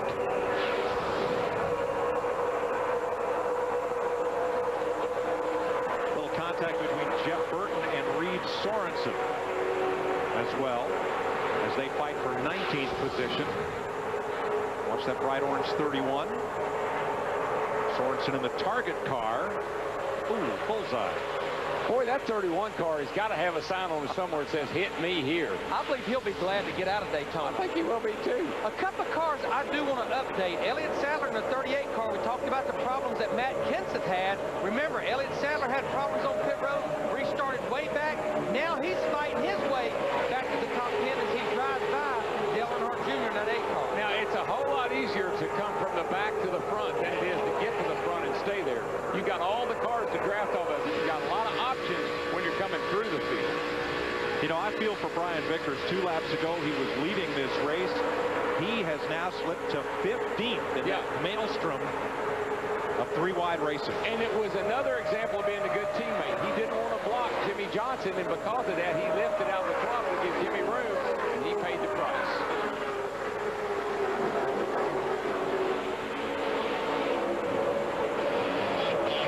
Laps to go. As last July, Tony Stewart has led the most laps, but his lead over Matt Kenseth is just 1 car length. Just go to foxsports.com, keyword UPS. J.J. Yaley has just made a pit stop. That is a scheduled stop, as he did not stop on the last caution flag, nor did the 8 car. It's a sign to me that pretty much in the next lap or two, Dale Earnhardt Jr. in the 8 car, he should be the next car coming to pit road. And in about 4 or 5 laps after that, I think we will see everyone on pit road for what might be their final pit stop of the night. Casey Kane is in, and Michael Waltrip, who's off the lead lap, is also in. Whoops, over the line, got to back him up. Costly mistake under green. Casey did not need that. He has not been running that well tonight anyhow.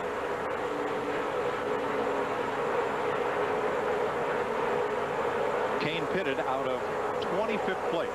And we're getting a signal that Tony Stewart in the 20 is waving his hand to Matt Kenseth. Hey, I'm pitting this time.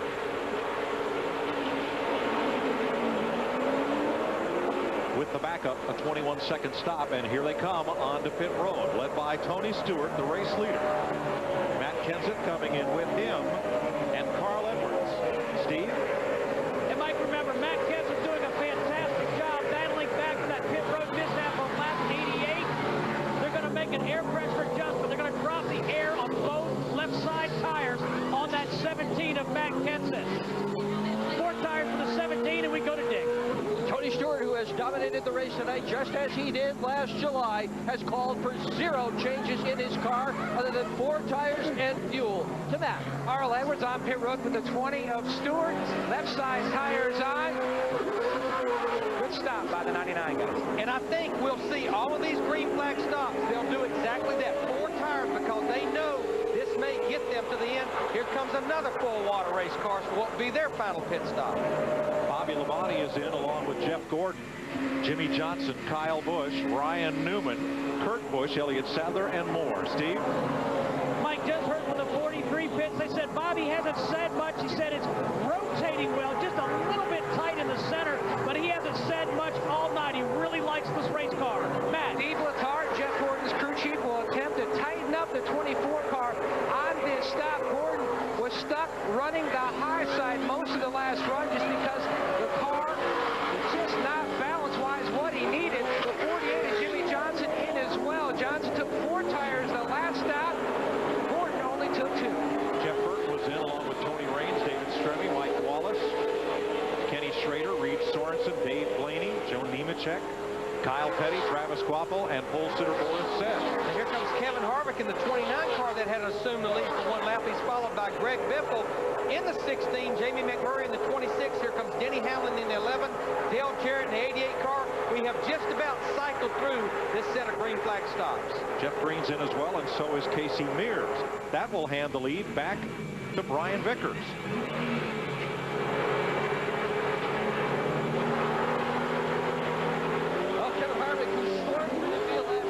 Starting 42nd and finished 3rd, has just completed his pit stop. We're the last to pit, so he's going to have a lot of cars to pass to win this race tonight. I've been pretty impressed so far, guys. I haven't heard those dreaded words.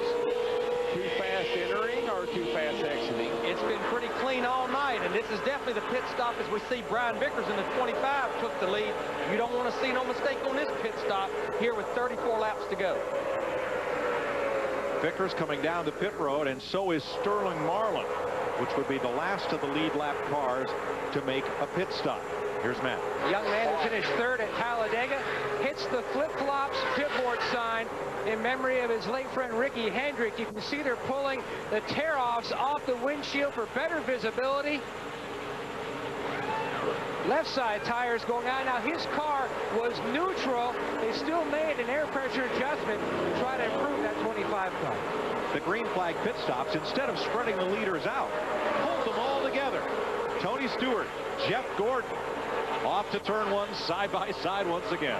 Yeah, Jeff Gordon, really, that group led by Steve Letarte. They won the battle of those green flag stops, but Tony Stewart, that orange 20 car, he's not going to let him keep the point for long, but not a lot of help so far. But here comes Kenseth in the 17 to help him. And Bobby Labonte. Labonte finished second here in both 1998 races, driving for Joe Gibbs. Tonight, he's driving for the King, Richard Petty, in the 43. Gordon's cars again got that look that is pretty good on new tires, but he has a little bit of a problem right at the end of the run. And Darrell, should we stay green, this will be another long green run because that pit stop came right on the window that will get them to the end on a full load of fuel. Look at them back there, 3 wide behind those top 3. Bobby Labonte in that 43 car just keeps getting racier, and racier. Well, look at the 48. Johnson getting bump drafting help from the 5 of Kyle Busch. Edges past Labonte for 4th place. Nope, Labonte comes right back after him on the bottom. But Bobby Labonte is getting some Dodge friends up there. Ryan Newman in the 12th, finished third in the Daytona 500. And how about the Blue Deuce there on the inside? Those guys changed the battery under the last stop. That 43 car is coming, baby. Oh, you know what they say? It's good to be king. Yeah, especially on the 4th of July. Tony Stewart leads in Daytona. I think the expectations that have always been there for Casey Kane have finally been realized in 2006. 4 wins, 3rd in the championship standings. And if you look at the past champions of Gordon, Stewart, Kenseth, and Busch, they have all pulled off their first championship in either their 3rd or 4th season. So that bodes well for Kane. Now he just has to pull it off. So, Mr. Chan, you want to make a sequel with my client, Diet Pepsi? Lots of action, lots of stunt. As always, we're going to need a stunt double. No problem. We got company. Stunt double. Action. See ya.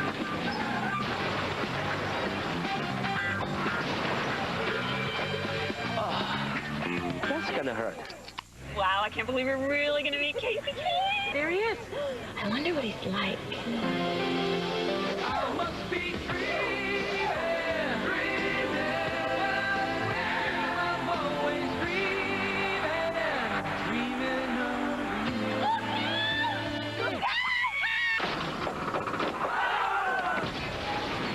Now would be a good time to have accident forgiveness. Part of Allstate Your Choice Auto Insurance. I'm super sorry about your car. Are you in good hands? On February 6th, AOL invited its members to be fast and switch from dial-up to true broadband. Since then, thousands of people every day have experienced the easy setup, the most comprehensive set of safety tools online, and content made to bring broadband to life. Now it's your turn to experience AOL High Speed. Get both AOL service and a broadband connection together for as low as $25.90 a month. Call 1-866-NEED-AOL or go to AOL.com/highspeed. Want a better high-speed internet? You belong at AOL.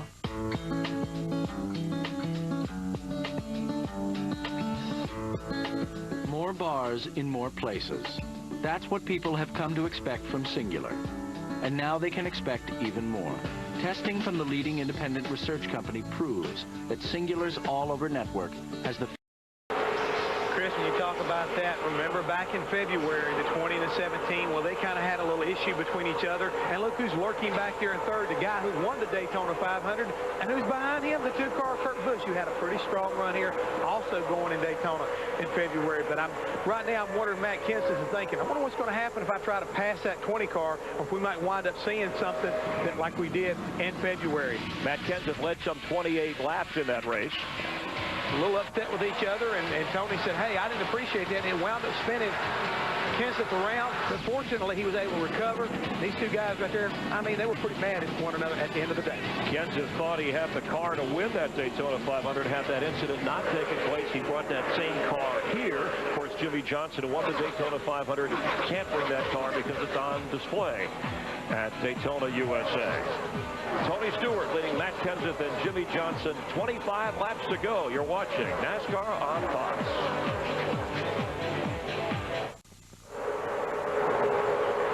From the Goodyear airship, you watch the 2 of Kurt Busch on the bottom of the racetrack challenge Matt Kenseth for second behind race leader Tony Stewart. Aerial coverage from Goodyear Eagle tires with carbon fiber technology for enhanced handling and performance.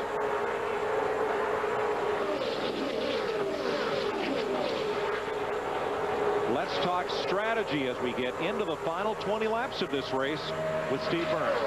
And Mike, let's put it in perspective for the number 17 of Matt Kenseth. He ran into Dave Blaney on pit road on lap 88, restarted 33rd, and right now he is right behind the number 20 of Tony Stewart, and he has no intentions of moving anywhere from his rear bumper. Yeah, I don't have any plans to go anywhere. I don't know what they'll do behind me here. I'd like to stay in line until we get at least 5 to go. An hour later. I think we're doing fine right where we are. They told us 48 that you would stay behind the 20 for 2 until 2 to go. So Matt Kenseth, again, staying right in the tire tracks of that 20 car.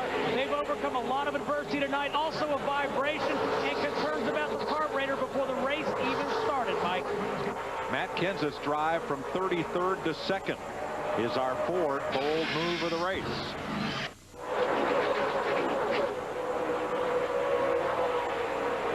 I like his strategy, but he better be sure whoever's running third, when he decides to do something, they're going to do it with him, because if not, they will shuffle him right out of there. Now, one commercial break ago, Bobby Labonte was caught in the middle between cars and shuffled back 3 or 4 positions. Labonte has fought back. Drafting off Kurt Busch, he climbed up to 5th and now shows in, what's that, 3rd place? 3rd place, yeah. He got out of line there for a little bit, but he's worked himself right back up there. And another car that had worked his way up there, but he just got shoved out of line. You saw him squeeze up in front of Carl Edwards in the 99. Kurt Busch in the 2 car 50 laps ago on pit road with a battery problem. Roy McCauley, that group under caution, changed the battery. This group right here, after finishes of 2nd, 9th, and 5th, made a statement a month ago, we will make the chase for the Nextel Cup.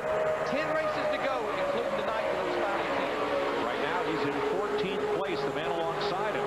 Kevin Harvick, 29. Pretty impressive. The 10th place car. 38 come from way, way back, guys. I mean, he was out of the pit late, and this group was gone, and he's chased them down. I mean, guys, with 18 laps to go, we got the top 18 cars within 2 seconds of each other. Our DLP HD TV Ultimate Picture Cam floating above the start-finish line at Daytona. Watch Carl Edwards, the 99, there. Wham. Well, the 2 car was coming up. I think Carl may have gotten a little air off of him, and caused his car to. We saw Kurt do that earlier, right behind the 99, kind of changed the roles a little bit. Now, for a second, Kurt Busch had help from Elliott Sadler in the 38 car. Then Elliott went lower. Now he's getting a shove from Carl Edwards in the 99 and another Roush car to 6. Harvick's fighting his way back, too, in that 29. Look up by the wall, the 07. Clint Boyer coming back into the picture. He's flirted with the top 10 all night in that black jack. Every time I look at that Mercedes car, I got to say, what has Brown done to you?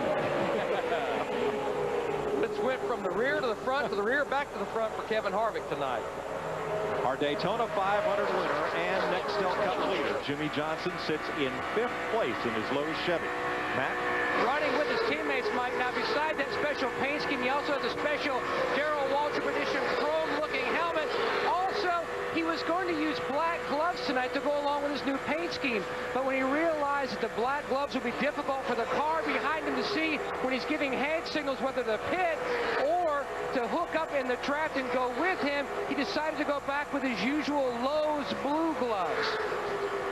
A lot of white on those gloves, Matt, as you show us. But still black, Mike, and he felt like inside the car with the darkness, it would be tough to see.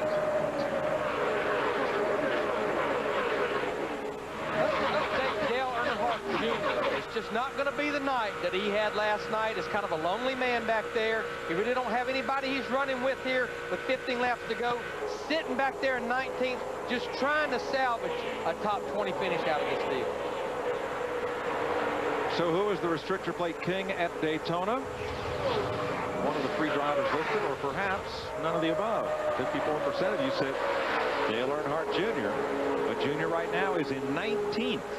Not sure if he can get to that lead pack in the 15 laps that remain.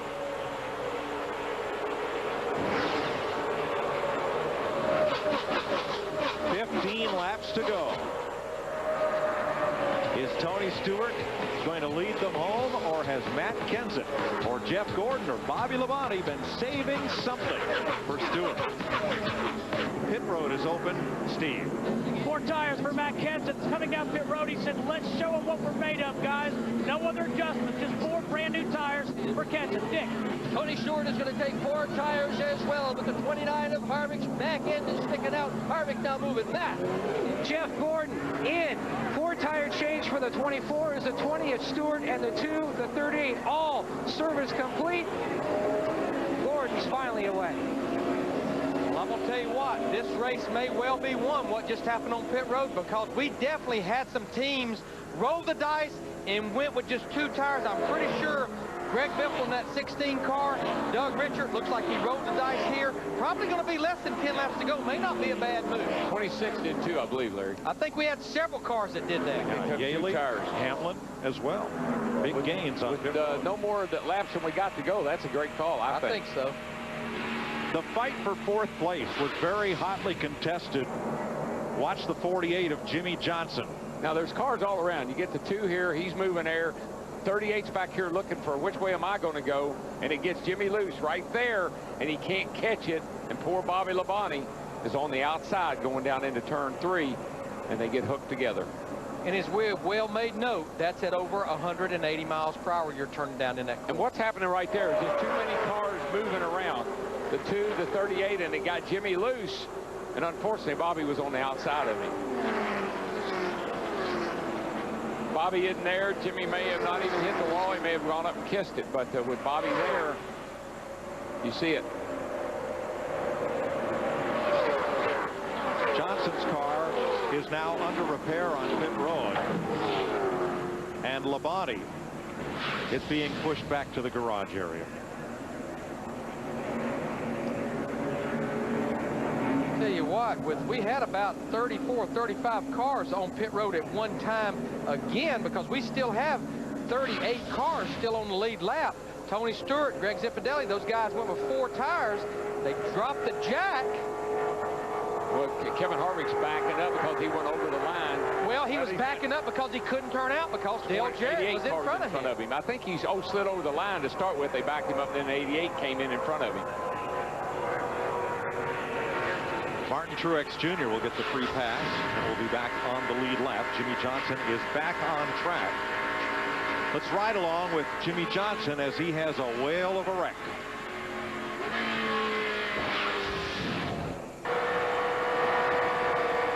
Inside, in and out, in and out, in and out. Out. They're low, they're low. Inside, inside, inside.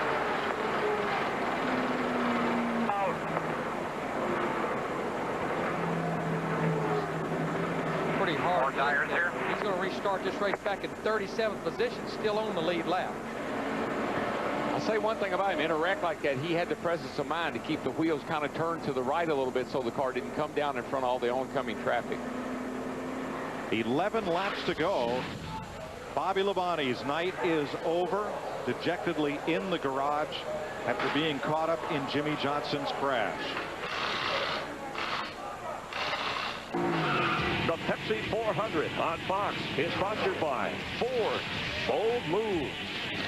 By DLP Picture Technology from Texas Instruments. By Nextel. Get closer to the NASCAR Nextel Cup Series with Nextel from Sprint. And by Pepsi Racing. Visit dailyplanet.com/Pepsi400 to learn more about the ultimate racing rewards from Pepsi. It's time for a Visa race break.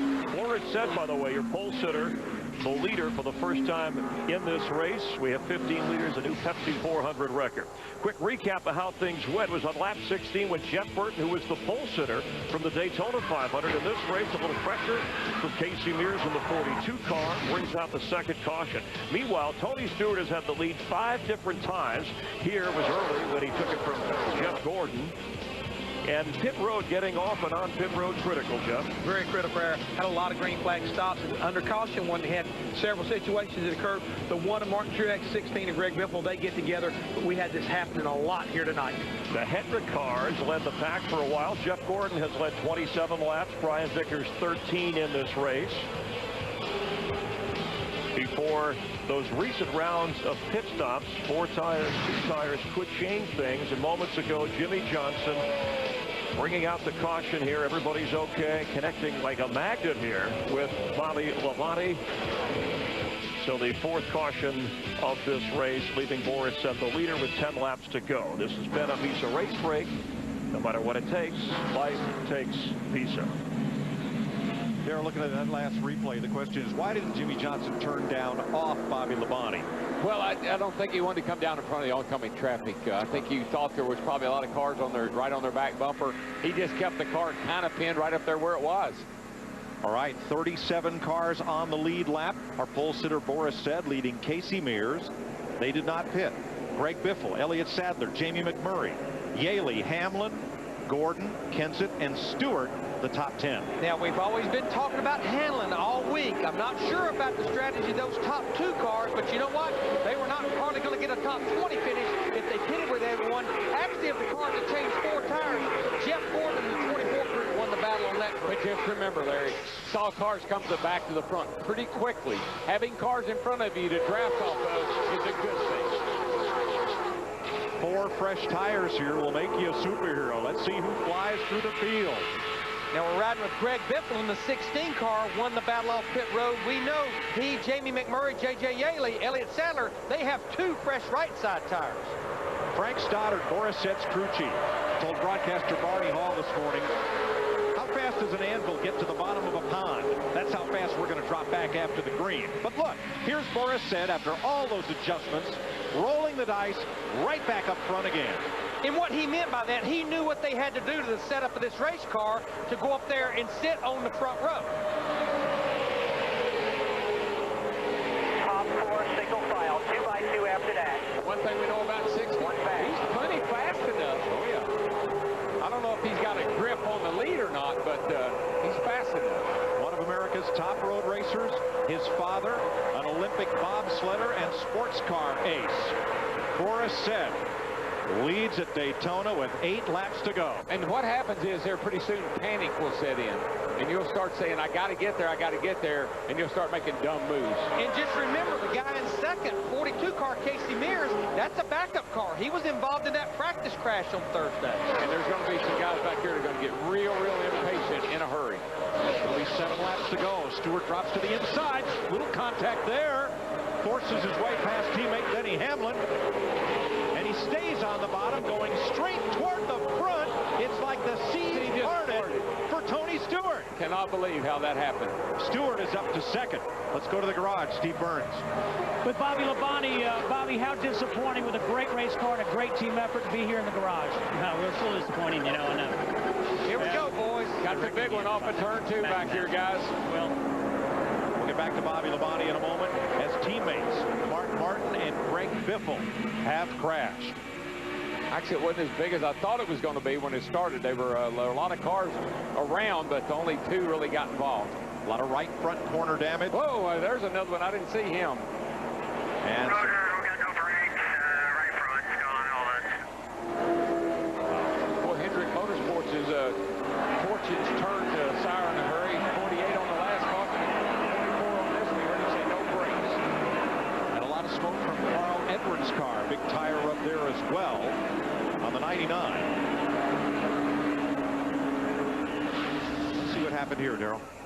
Well, let's see. We're up in the middle here. Bunch of 3 wide. The 216 of Biffle and Gordon coming.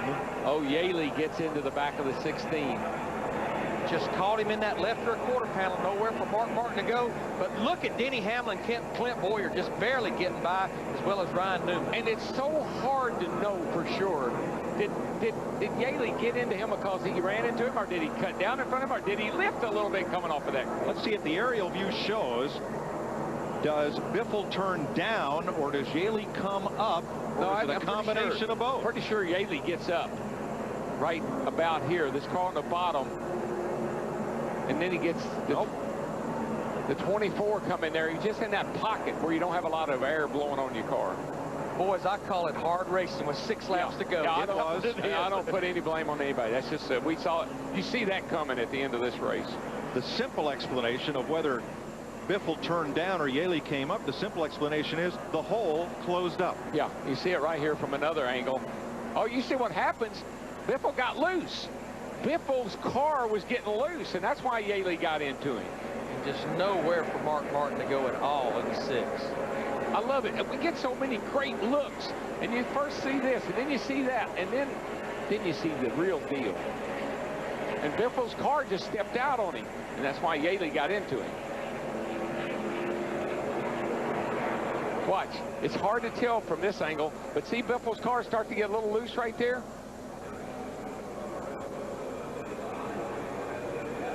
Definitely, you would have to say J.J. Yaley was at no fault whatsoever. No, J.J. didn't do anything. He Not did at all. Right there, you see it perfectly clear. And Jeff Gordon, again, kind of like the 43 car was, just on the outside of a car at the wrong time.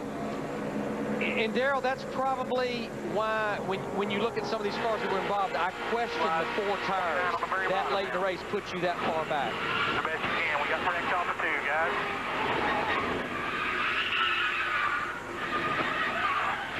Well, I don't know how many tires Tony Stewart took. He's went to the front. It didn't hurt him. No, it has not. That's exactly right. Yeah, well, that's a hard lick for Jeff Gordon.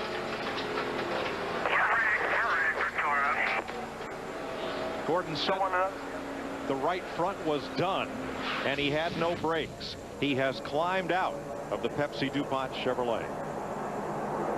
And Denny Hamlin, who is trying to get back into the top 10, Jeff knocked him out last week.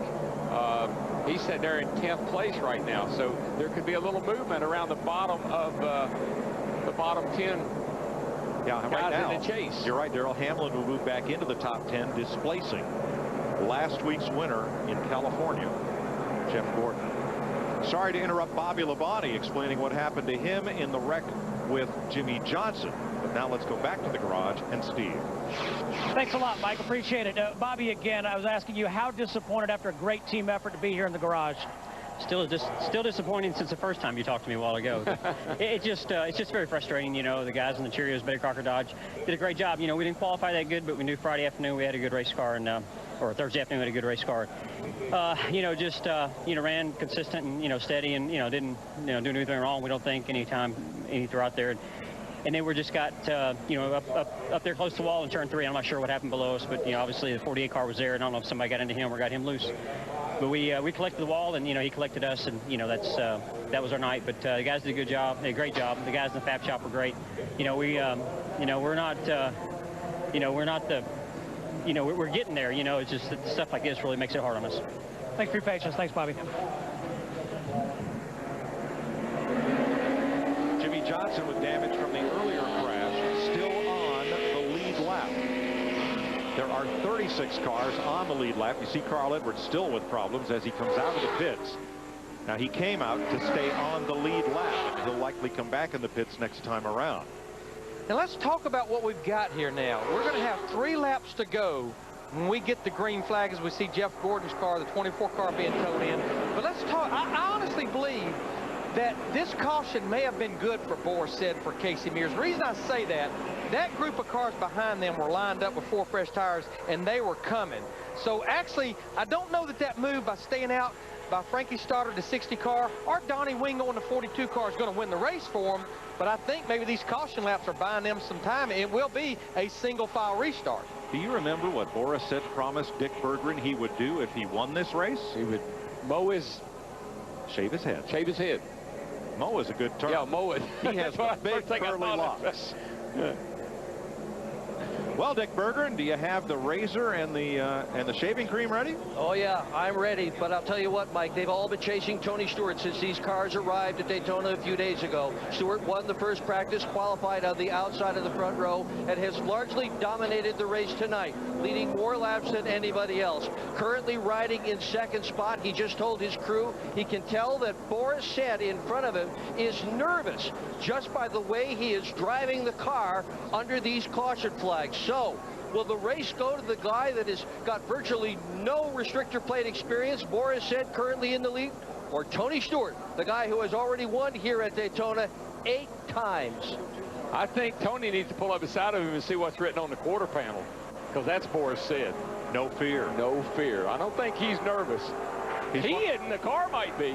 Last week at Infineon Raceway, the Dodge Save Mart 350, those two got into a bit of a shoving match, and Tony moved Boris out of the way because he didn't like the way Boris passed him earlier. That's why Tony thinks Boris is nervous. He looks back and he sees who's behind him. I was going to tell you, so if you want to talk about no fear, that kid back there in third, Kyle Busch in that 5, and he has 4 fresh tires too, and he is hungry to win a race.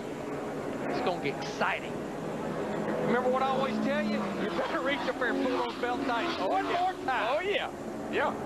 Casey Mears fourth, Kurt Busch fifth, Jamie McMurray sixth. Taking the green flag this race with 3 laps to go. Now, they were telling Boris Said that Tony Stewart was laying back. I don't know. Stewart's got to go a ways to catch Boris Said now. That's going to be borderline on that 38 car. He was definitely below the yellow line. Below the yellow line. He would like to give that spot back, Larry, but he can't. No, they're breathing down his neck. Boris Said comes off turn 2 with a big lead, but that's not good. If somebody jumps out, here you go. This is what's good right here. If these guys behind you will start racing. But I guarantee you, Tony Stewart, that 20 car, he knows he can't get far off the bottom, but he's going to have to go to the top if he wants to go around Boris Said. Boris puts a block on him. There comes Kyle Busch in the 5 to the bottom. He's going to push Boris. 2 laps to go. Now here's where Boris might be a little bit nervous. Said and Stewart side by side. Stewart has help.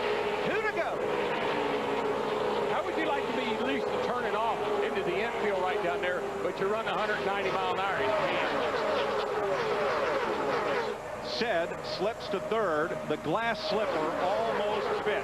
Listen, he has got his hands full. There's no question about that. That car, we know, it's all over the place. But here comes Kyle Busch's brother, Kurt Busch, up there to push his brother, the 5 car, Kyle. Watch Boris's car. He just wants to whale his walk up the racetrack with him. He's just chasing it. He doesn't need anybody up behind him.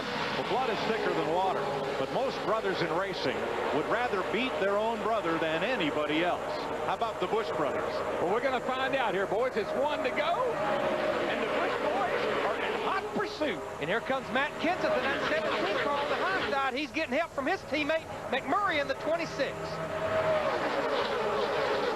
Kenseth has never won here, but he's taking the long way around on the outside. Just remember, it gets really tense coming down the back right here. You start blocking in turn 3. Caution is out. Caution is out. Will we go to overtime or will the checkered flag wave? That's it. We were in a white flag lap. We took the white flag. We took the white flag. The field is frozen at the moment of caution. The yellow flag waves as they come toward the finish line. Tony Stewart and the Home Depot Chevrolet will score the 2nd win of 2006 and the 26th career victory for Stewart. But I'm going to tell you what, regardless of the circumstances, the caution laps that were there, the race ended under caution, how about Boris Said? Sat on the pole, a top 5 finish, and a great call by Frank Stoddard, his crew chief. Wasn't it Frank Stoddard that made him write a new rule in the All-Star race? Yes. Oh, yeah. Remember that when he hit it and just crossed the line and took the lead? Better to be a rule maker than a rule breaker. And I think this should help them sell more cases now. And run more races. You got to hand it to Stewart. Starting Thursday night here, when he thoroughly dominated the International Race of Champions, putting on a driving clinic on the infield road course. And he ran last night's Busch Busch Series race. And here he is going to victory lane for the second time this season. It appears to me the more he races, the better he gets. And I tell you, I saw him get in that car before the race started. We had a camera on him, and he was grimacing getting down in that race car. It's been 3 hot nights here, guys. Now let me see, was it not about a year ago, this is where Tony Stewart started climbing fences? As a matter of fact, it was. Carl Edwards sped past the whole pack at the start-finish line, and he's been invited to a discussion with the NASCAR officials.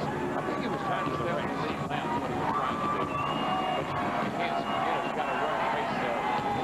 The field is frozen, so it wasn't doing pretty good. Somebody else is going to enjoy this night. Matt Kenseth unofficially finishes 6th, and unofficially that will put him within 10 points of points leader Jimmy Johnson, who had a rough night in that 48 car. Yeah, and Jeff Gordon finished 40th, knocked him back out of the top 10.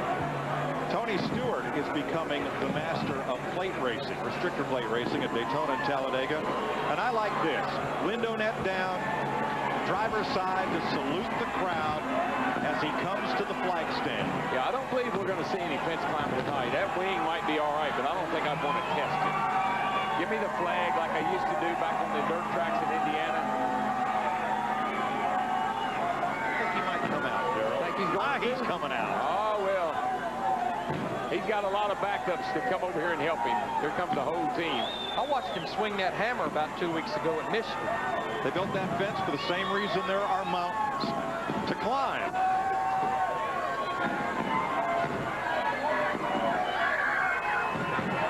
Here he goes. I can see him look up and say, how high is this fence anyway? He scaled that thing pretty rapidly. Oh, he did. That's what winning will do for you. Tony Stewart climbs the fence and captures the flag. Yes.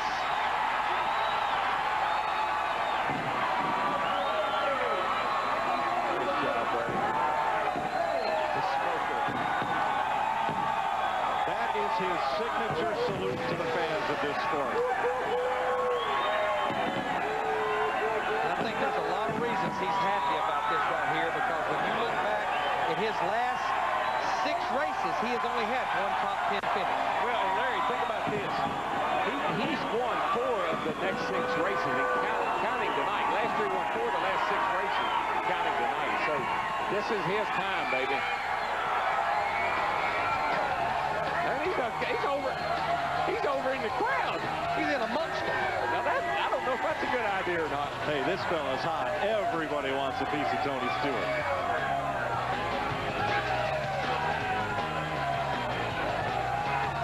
We'll find Stewart in victory lane next. Out of 160, and Chevy congratulates Tony Stewart and the 20 car Monte Carlo SS. Another great team victory for Chevy. 25 of the last 43 NASCAR Manufacturers Championships and counting. Chevy on American Revolution. Caution out with 3 laps to go, and with Kyle Busch behind him, the push. Tony Stewart passing Boris Said, who wound up 4th. As Tony Stewart pulls into victory lane, describing Daytona as a 190-mile-per-hour traffic jam and a chess game with 43 players. Is what he talked about this race coming in. He called it a constant juggling match, trying to figure out where you need to be, who you need to go with, and in the end, he captured the flag. And like a rock star in the mosh pit, Tony mixing it up with some folks and some fans and his crew, almost looking like an NFL team here, helping to get him through the crowd. Here's a guy who had a broken shoulder blade.